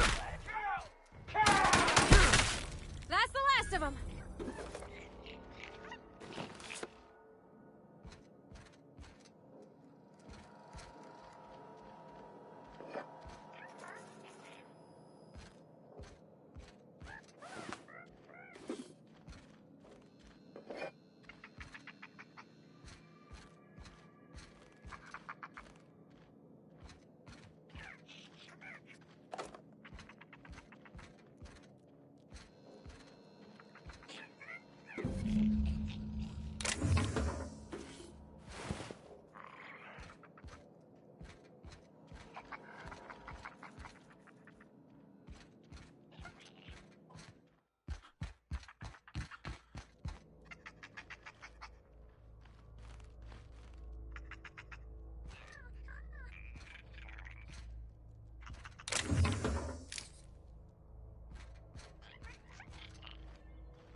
Move along.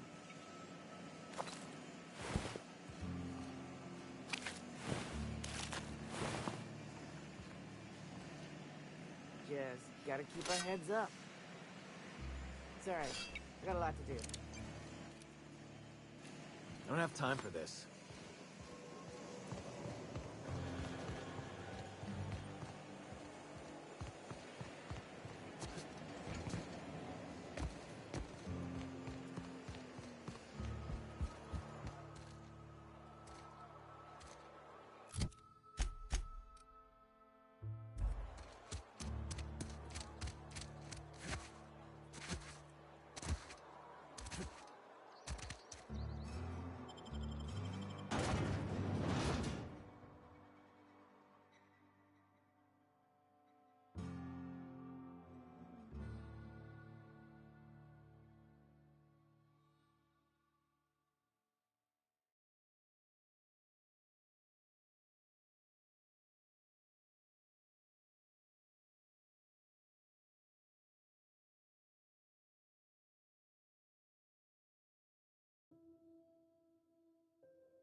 Any luck finding one of those manuals?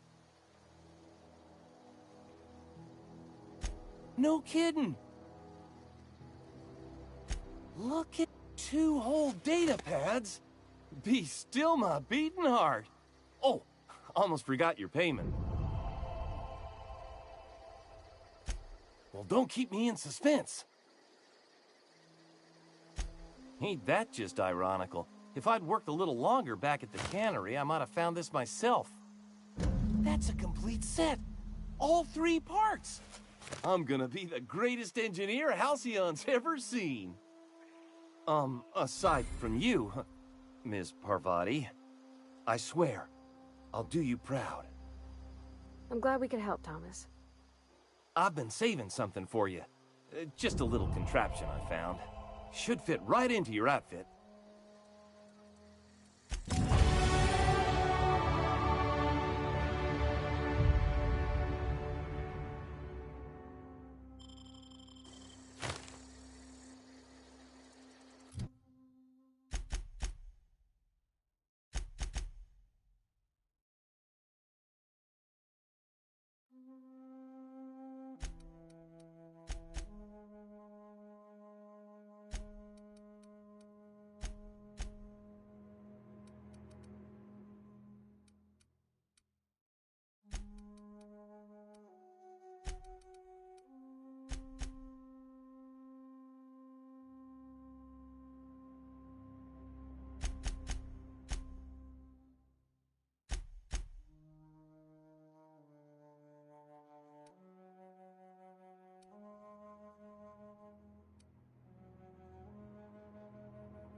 I've been feeling pretty low these days.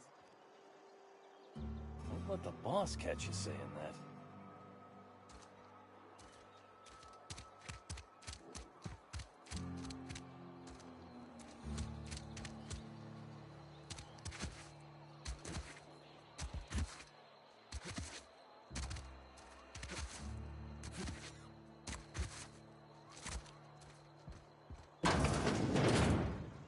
Oh, I cut my own hair. But Conrad sells real good disinfectant.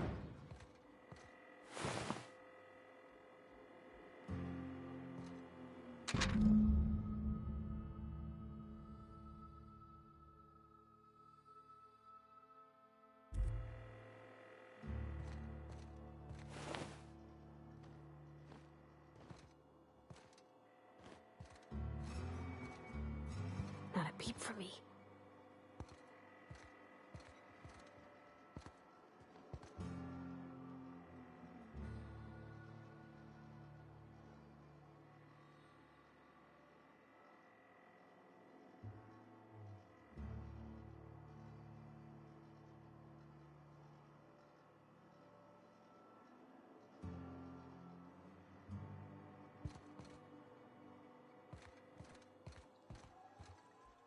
Please don't touch anything.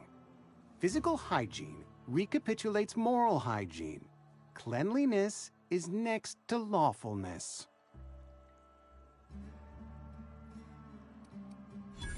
No, thank you. That's quite all right. I've seen enough body parts in my line of work.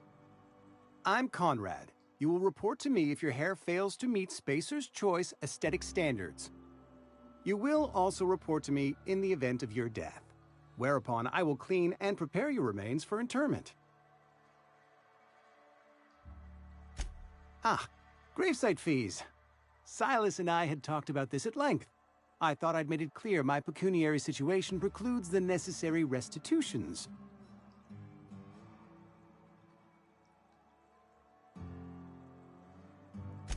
As broke as pie crust, friend.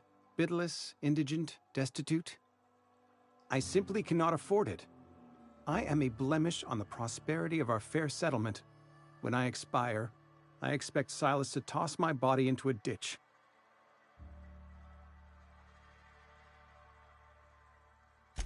With what? My own blood? Tell Silas I can't afford to pay, and that I fully expect to have my medical rights revoked for this dereliction. With my apologies.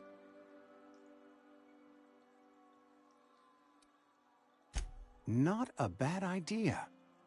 But I'd need some kind of collateral. My pair of lucky clippers. No, that won't do. Your idea intrigues me, but I'm afraid I don't have anything to give Silas. I'm open to suggestions. You know about Eugene? How? You were probably poking around my things. I really shouldn't leave my letters sitting out in the open. Eugene's golden teeth were a family heirloom, representing 3 generations of poor dental hygiene. He took them to his grave. That's unthinkable. Eugene's body and all rare earth minerals contained therein are solely the property of Spacer's Choice. I can't ask Silas to dig up a man's body and pry a few teeth loose from his jaw just to pay my bills. Can I? Are you asking rhetorically? Because if you're being serious... Ugh, gross. Desperate measures, Miss Holcomb. Desperate measures. I'm going to have to ask Silas to dig up those teeth. It's the only way I'm paying my gravesite fees.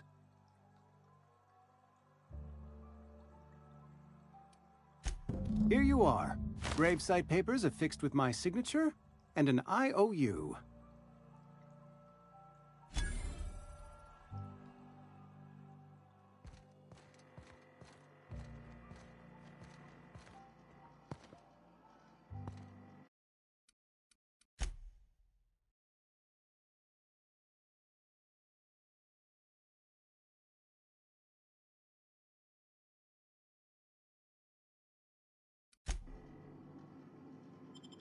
Hey, I saw that.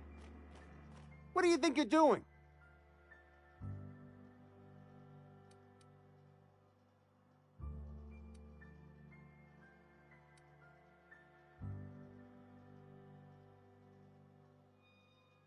I don't have time for this.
Yes, Mr. Thompson.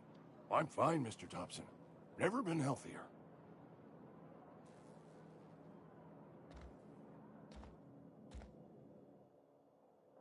Whoa, did Mr. Thompson send you? Well, you tell Mr. Thompson I'll be right at my post. Tomorrow. Bright and early tomorrow. Because I'm definitely not plagued. As spry as a spring chicken. That's old Abernathy.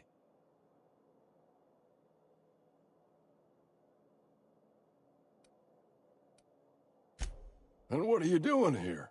Visiting? Well, let me give you the grand tour. This here's my domicile, and there's the door. Silas knows, doesn't he? That's why he sent you. That's why he wants me to pay up. He knows.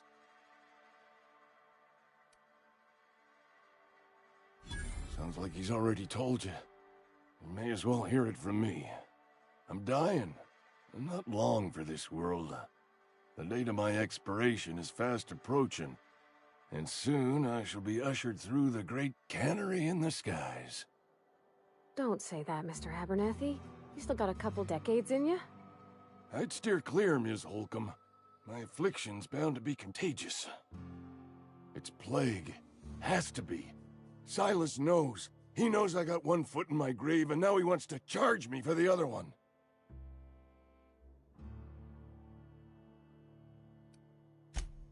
I am? Law, help me.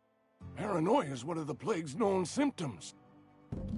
I'll pay your fees. I don't want any trouble from Silas. But if you could see a way to freelancing for me, I could really use the help. There's a cache of anthracillin tucked away in the old community center. Powerful stuff. Stronger than what we got, anyway. I need you.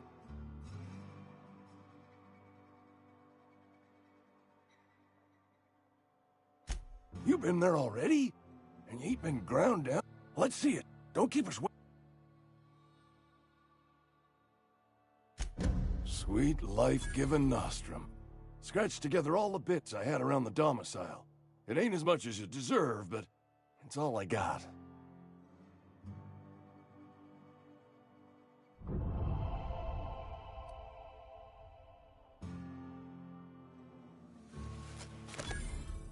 really sprat me out? For what? A couple extra bits? Here, take it then.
You the new worker?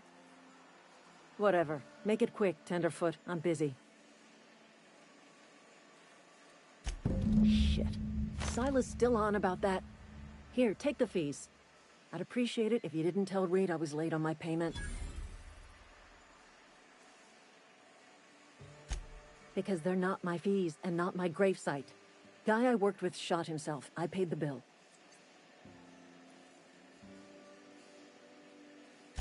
I could do without the sarcasm.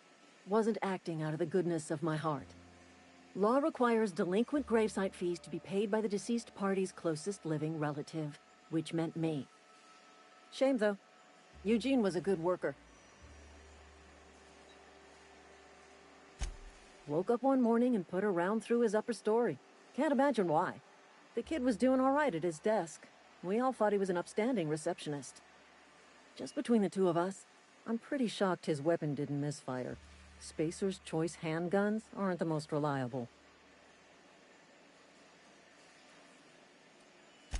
Eugene wasn't family.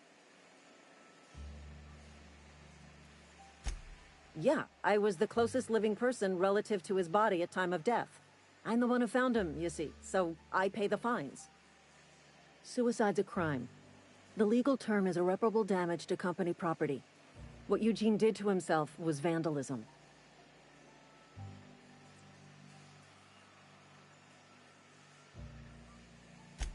I'm plenty serious. In fact, I'm a little upset Eugene didn't think things through.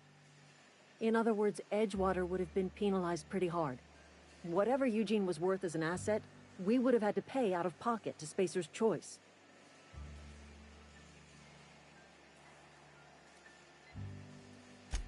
Look around. Edgewater ain't exactly swimming in luxury. We can't afford to pay the body price of a suicide. All I know is Silas asked me for Eugene's gravesite fees, which means he was approved for burial, which means his papers went through, which means the town's in the clear. I'm just glad to put this whole ugly affair behind me. Eugene can rest his bones in peace, and the rest of us can get on with our own lives.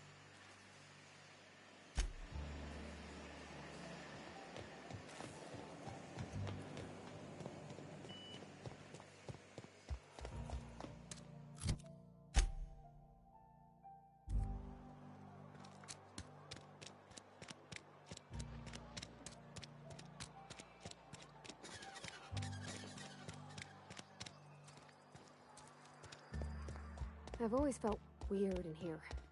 It's too clean. Yes, what? I so... You... Miss...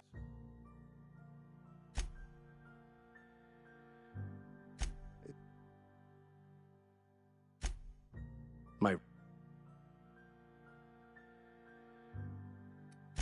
I...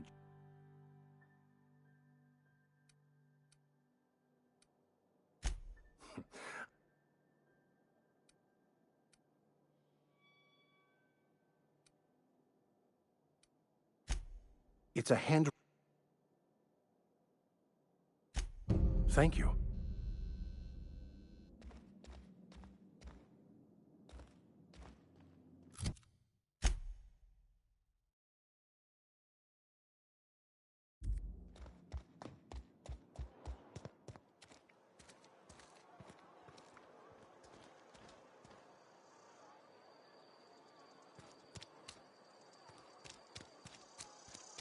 Something got you down?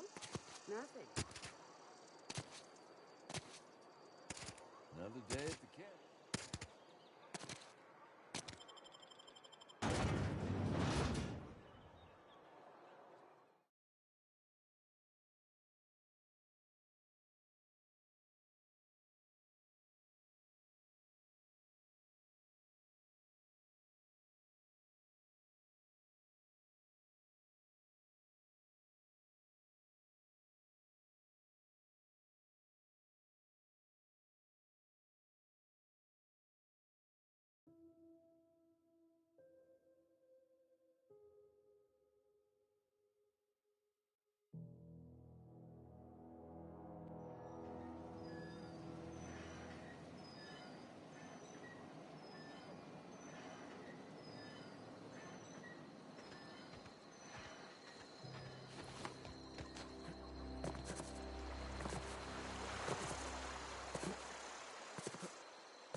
Lovely to see you about, Miss Parvati.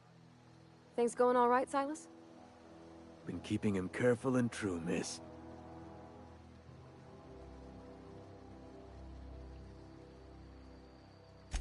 Best to ask her yourself. My dad's buried here. Silas watches over him when I can't leave the house.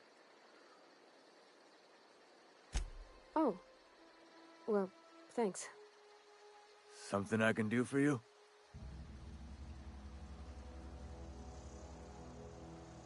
You run into any trouble? Reliable work from a freelancer. That's gonna take some getting used to. And I'll buy you a drink sometime. Oh, suppose you've earned it. One good turn deserves another.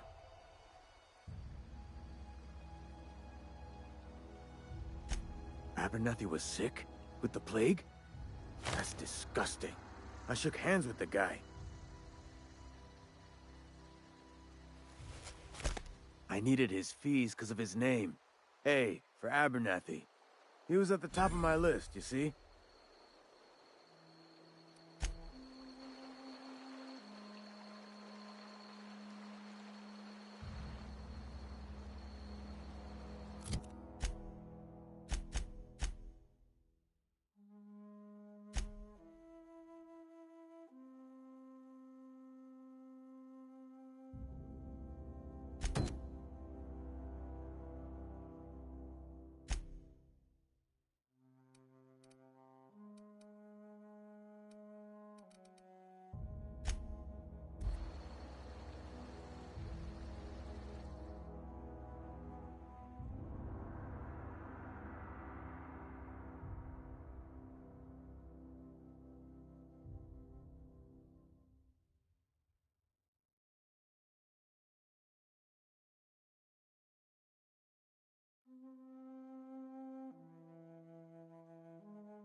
clever.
If you're falling sick, I don't want you near me.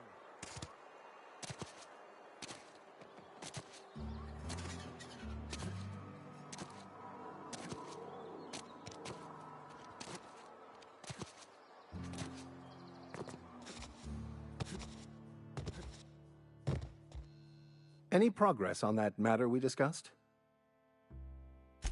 Wonderful. This is fantastic. Well worth all the sacrifices I... Wait. What the fuck is this? Is this French? I can't fucking read French. It's a law-forsaken joke is what it is. French. Ha! I was so high and mighty, preaching to the yokels about following the plan, while fighting it at every turn.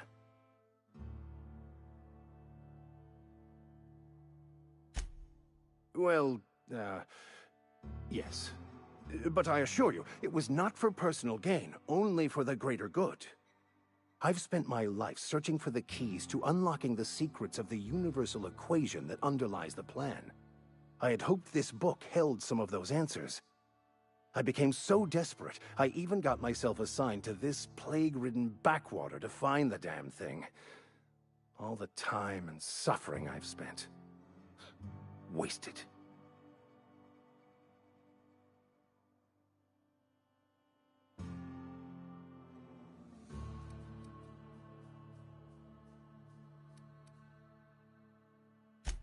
Please. As if my... Nothing could be more excruciating than discussing the true nature of reality with people who have no interest beyond their next Aetherwave program. But that's neither here nor there. You have a ship. Perhaps I could make myself of use to your crew.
sorry. I'll just be a minute.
Dang, that's impressive.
My offer remains standing should you reconsider.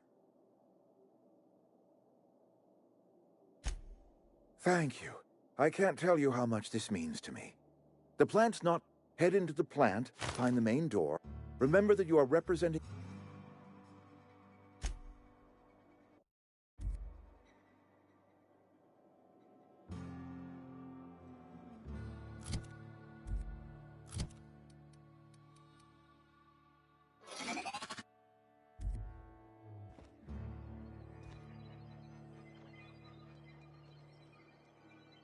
Here we go! Are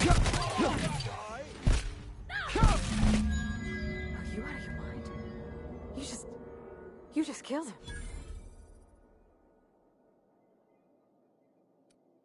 You enjoyed that? Are you some kind of psychopath? I can't. I need to leave. I need to get away from here. I need to get away from you.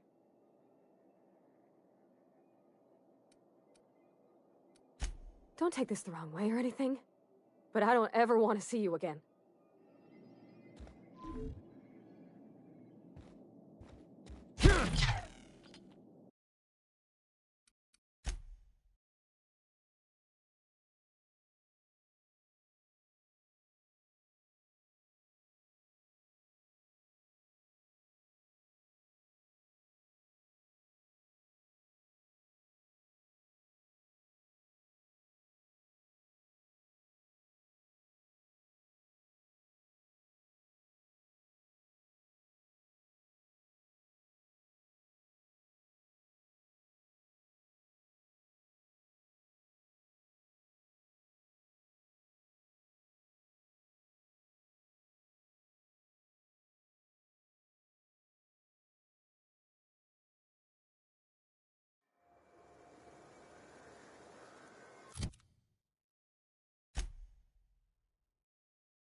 Huh?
I'm listening.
If you're hungry, keep your wits about you, friend.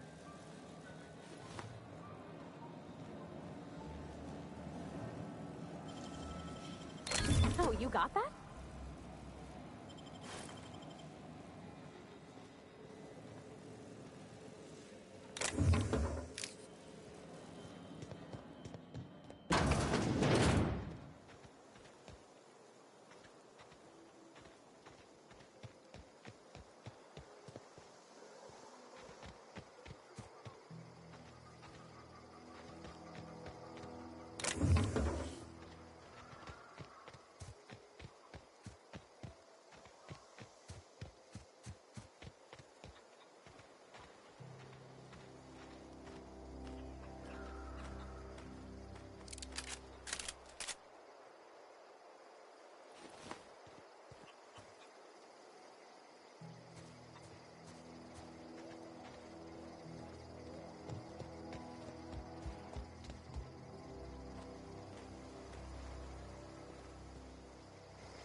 What?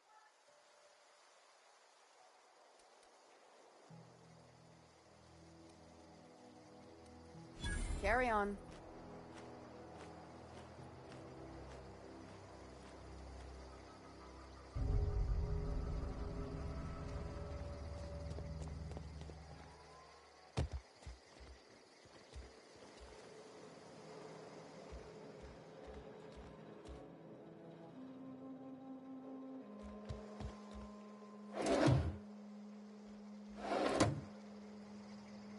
Keep your wits about you, friend. If you're hungry, Stefan's got supplies.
Bring us up. So this is... I would reward you with the gratitude of the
That's the thing about growing old. Your eyes start to fail. Elsewise, I would have seen you for the snake that you are, chopped you into pieces and roasted you on a spit. This is all you're doing. Cutting off my power, killing off my garden. Without refrigeration, my food will spoil, and my flock will starve. I want to ask you this in private, away from the eyes of my flock, so they do not see me lose my temper. Tell me, why did you do it?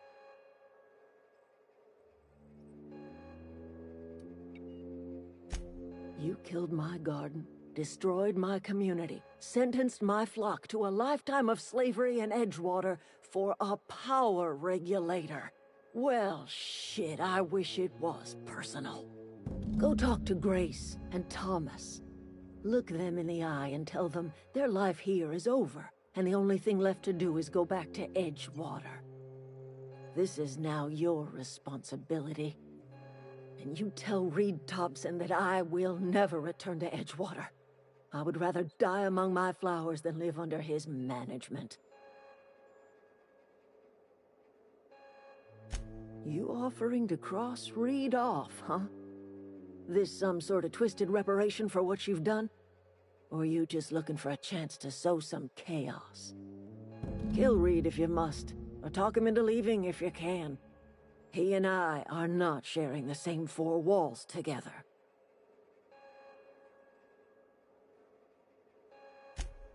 Tell Reed that I can make his people healthy again.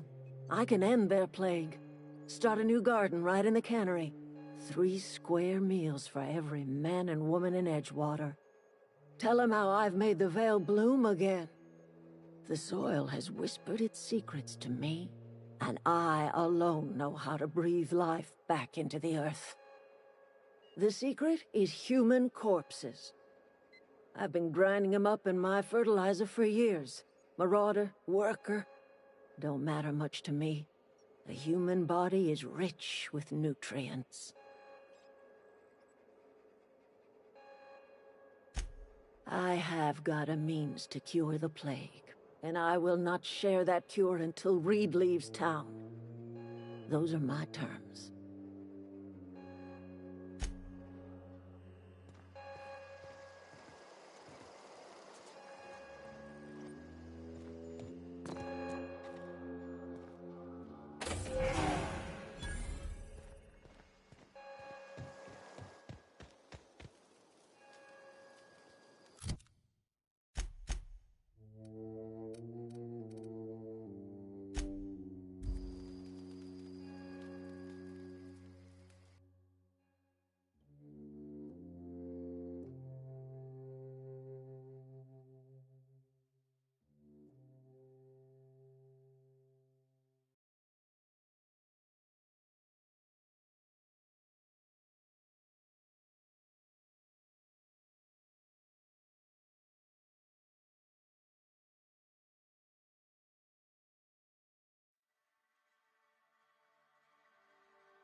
This is a fine day, friend.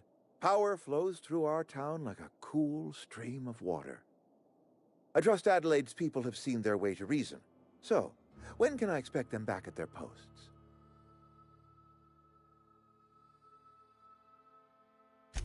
Then we are at an impasse.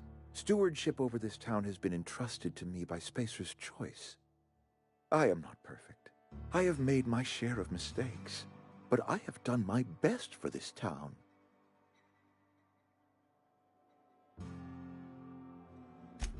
I am a Spacer's Choice man. My father was a Spacer's Choice man. Edgewater may not look like much to some buttoned-up freelancer, but it is my home.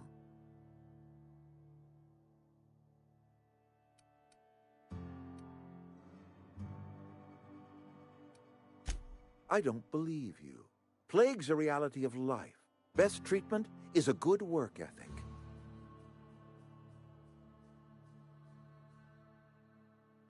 You are disparaging our parent company, and it is not appreciated.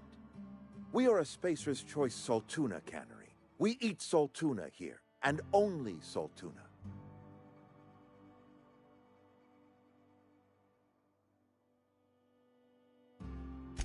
I don't understand. You say Adelaide's growing her own food, but that should not be possible. The soil's gone sour. Company said as much. Our own botanists couldn't grow decent crops for us, so the company got rid of them and shut down the greenhouse. You'll excuse me for being skeptical. How exactly is Adelaide growing crops in barren soil?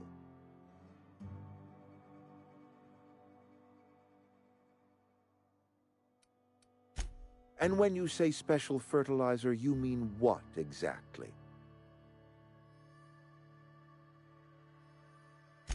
Adelaide has been using dead bodies in her fertilizer?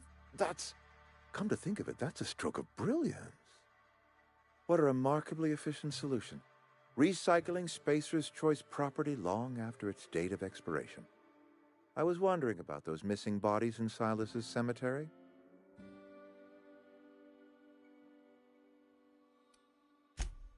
So Adelaide wants me gone. Trade my life for the life of the town. You understand what she's doing. If I leave town, I am as good as dead. If I stay, Edgewater will die of attrition. Adelaide has discovered some secret cure for the plague, and she is holding my town ransom.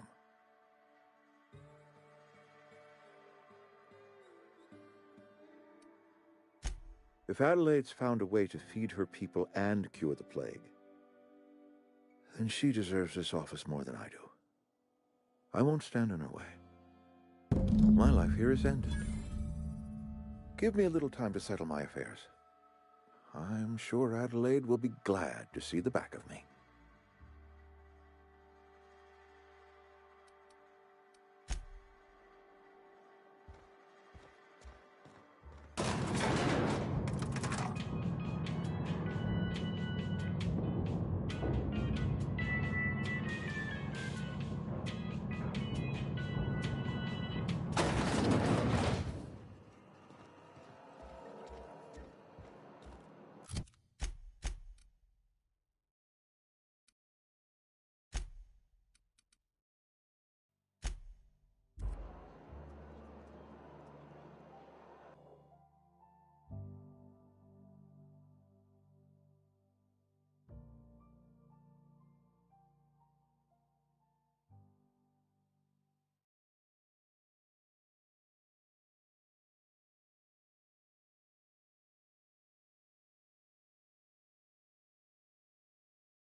Look at that.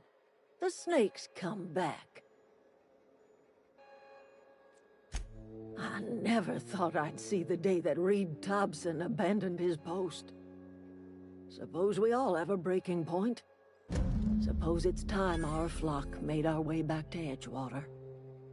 We must tend to what remains of the town and carry on with our lives as best we may. You're vexing to me, you know?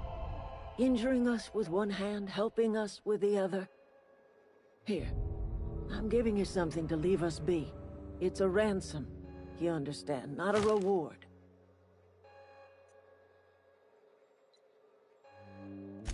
You're telling me you did all this just to put me in charge of Edgewater? Stranger, you are some kind of twisted. I might turn that old cannery into a garden. Got ourselves a whole cemetery bursting with bodies. I need some time to gather my personals. Long walk back to Edgewater. Got a considerable burden to carry.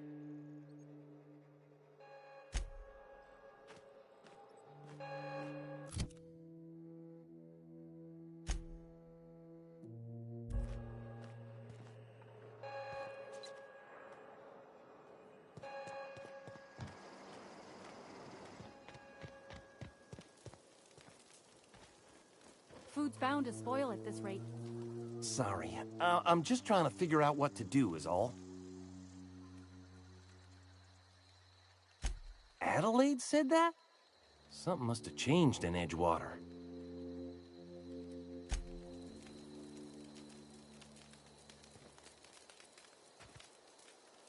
Zoe says she fought her.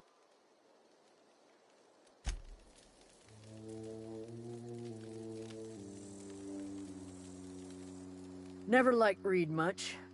Can't say I'm sorry he's gone.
Is this your ship?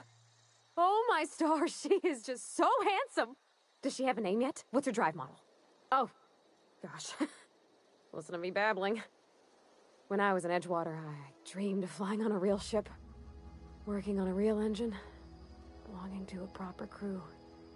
I'm the only decent mechanic Edgewater's got, but every time I think of going back, I get this sinking feeling.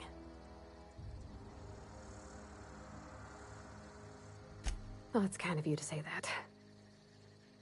And you're right. I wasn't happy. I want to ask you something, and you can say no. But can I come with you? I could tend to your engine. I know my G-valves from my catalyzers, and I can keep your ship singing. And if you ever need a pair of eyes watching your back, I can do that too. What do you think? Yes! I mean, thanks. You won't regret this, mister. Captain. I can call you Captain now. Ha! I got a captain.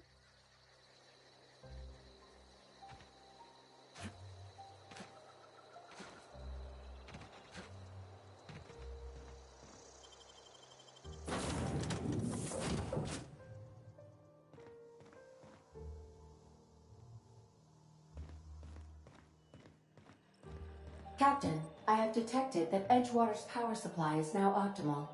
I applaud your willingness to invest your time in the local community. What can I do for you, Captain?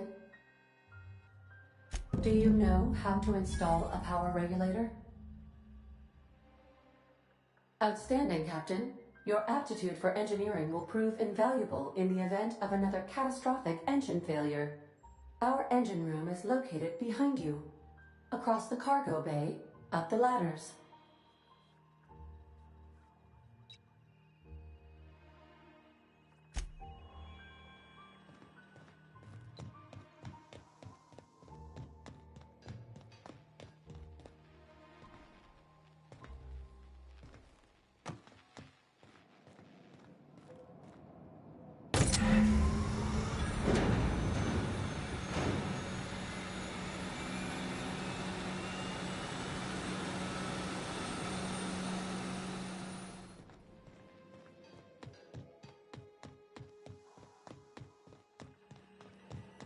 What can I do for you, Captain? All systems are operating within acceptable parameters. I am prepared to bring the unreliable into low-altitude orbit. This should prove an adequate test of our flight capabilities.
We have received a communication request from Dr. Phineas Wells.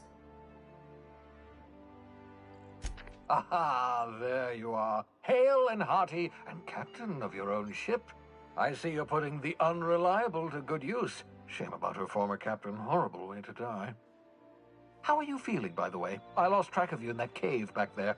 Experiencing any, unnatural drippage? Perfectly normal side effect of thawing, I assure you.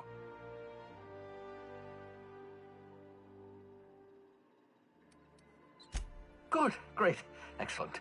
Let's move on. What you saw in Emerald Vale is happening all across the colony. Food shortages, lack of supplies, and basic necessities. We're dying. The chairman, the minister, and all their lackeys on the board are to blame. The Hope has some of the brightest minds Earth ever sent us. If we can revive the Hope's colonists, they can help us undo the board's mistakes. They can help us set things right. You need to get to Stellar Bay on Monarch. I have contacts there. They'll help me, help us, find the chemicals to revive your fellow colonists. Gladys Culkelly, lovely woman, runs a cozy little black marketing outfit on the Groundbreaker. She can get you a nav key to land on Stellar Bay.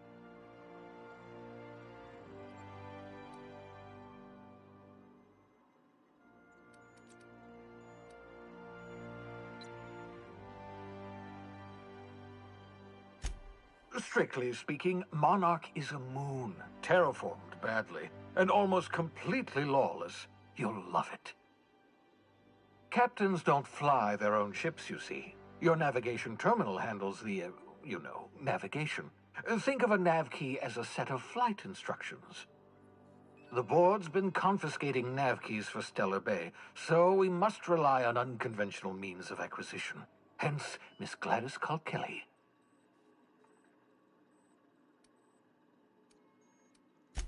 In theory, I suppose you could land your ship in Cascadia, and in theory, I suppose you might survive the experience. Cascadia is utterly seething with dangerous, highly aggressive creatures, more than capable of tearing you limb from limb. You'd have to be a lunatic to land in Cascadia, and I'm reasonably certain I tested your brain for incipient signs of insanity. Trust me, talk to Gladys Culkelly. Excellent. I'll send her a wireless. Let her know you're coming. By the way, I gave Captain Hawthorne a disguise apparatus of my own design, cutting-edge technology, years ahead of its time. I call it the Holographic Shroud. I'm sure it will prove remarkably useful to you. You'll find it in the captain's quarters. Excellent. I'll contact you once you've found a way to get to Stellar Bay. If you have any questions, come see me in my lab. And remember, don't trust the board. They'll try to win you over with promises of wealth and power, but it's a lie.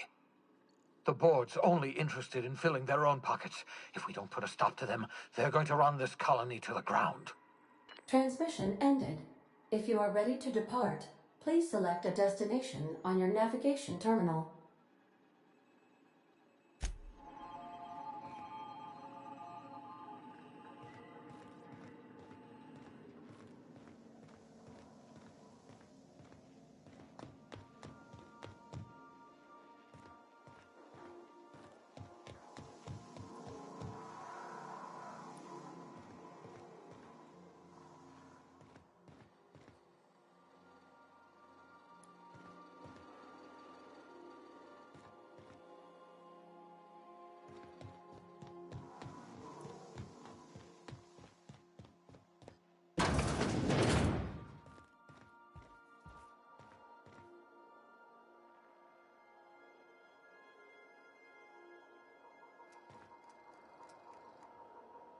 Would you like a reminder on when your next shower is scheduled?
Yeah, so this is my hidey spot now. I was looking for a place that was quiet. I figured the kitchen would be louder than the hold, so here I am. Cozy-like, ain't it? That's in pretty good shape considering how hard Mr. Hawthorne ran it. It's a Yakita LHA 120, A2 model, I'm pretty sure. The Block 2 design scooshed in extra cargo space but didn't change the stock engines. Probably a touch underpowered, huh? Accurate in all particulars. I conclude you are Edgewater's board-certified mechanic.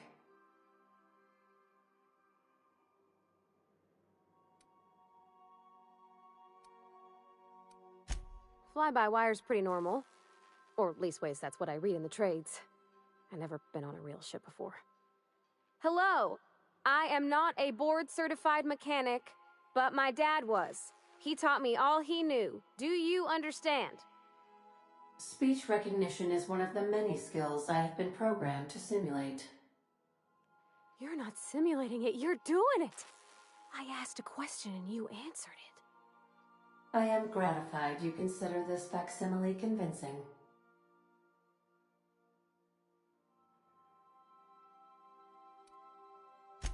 I am at your disposal, Ms. Parvati. You will find the technical schematics in the engineer's locker, though I'm afraid Captain Hawthorne has lost the owner's manual. I don't see any holes in the hull. I'll take a good squint at her, make sure everything's tip-top. But I think we're cooking with plasma torches.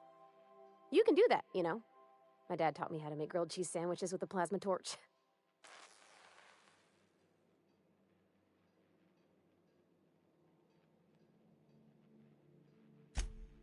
Mostly, yeah. I lived in the maintenance office near all my life. Mr. Thompson never let me forget how funny that was.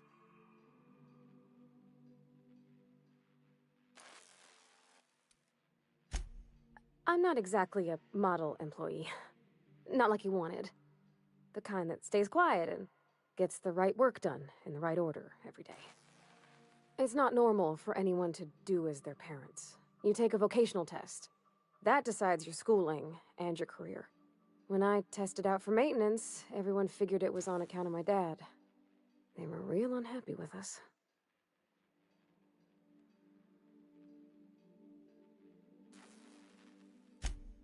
Well, I'm good at making things work the way they ought. Not so much at doing such to somebody else's schedule. There's times I'm working deep in the guts of a loader, getting it all running perfect. Then I look up to see it's tomorrow, and I've blown another deadline. Anyhow, I was happy. I didn't care much for schooling.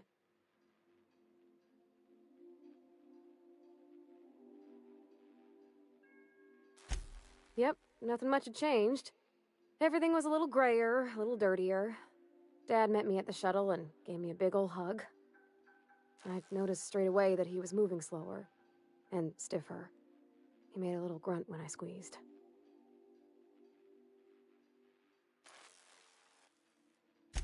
About a year. I tried to do more of the work so he could rest. His heart gave him pains. Dad never said that he loved me, you know? I knew on account of him showing it. How he'd stay up late to help with my projects or listen to my fretting. Oh gosh, look at the time. Sorry to bend your ears so long. And I got so much to do before this ship's in decent shape.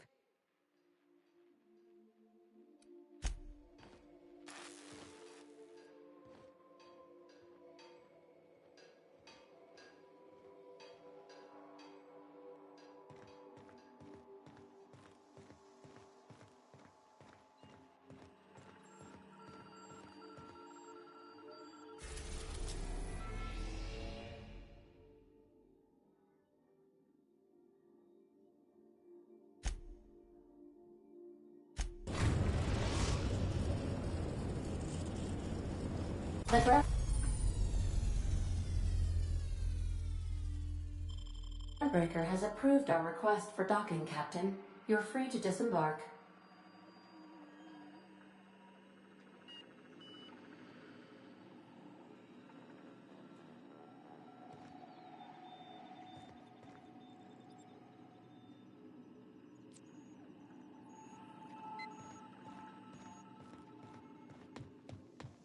Can we talk?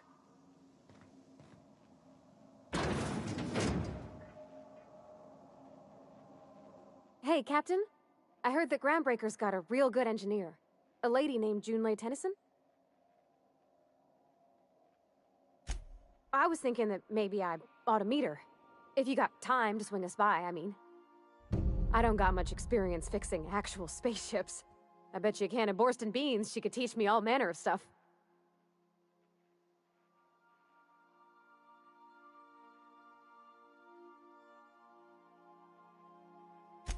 Thanks, Captain. I'll be sure to make it worth your time. Did you want to talk about something else?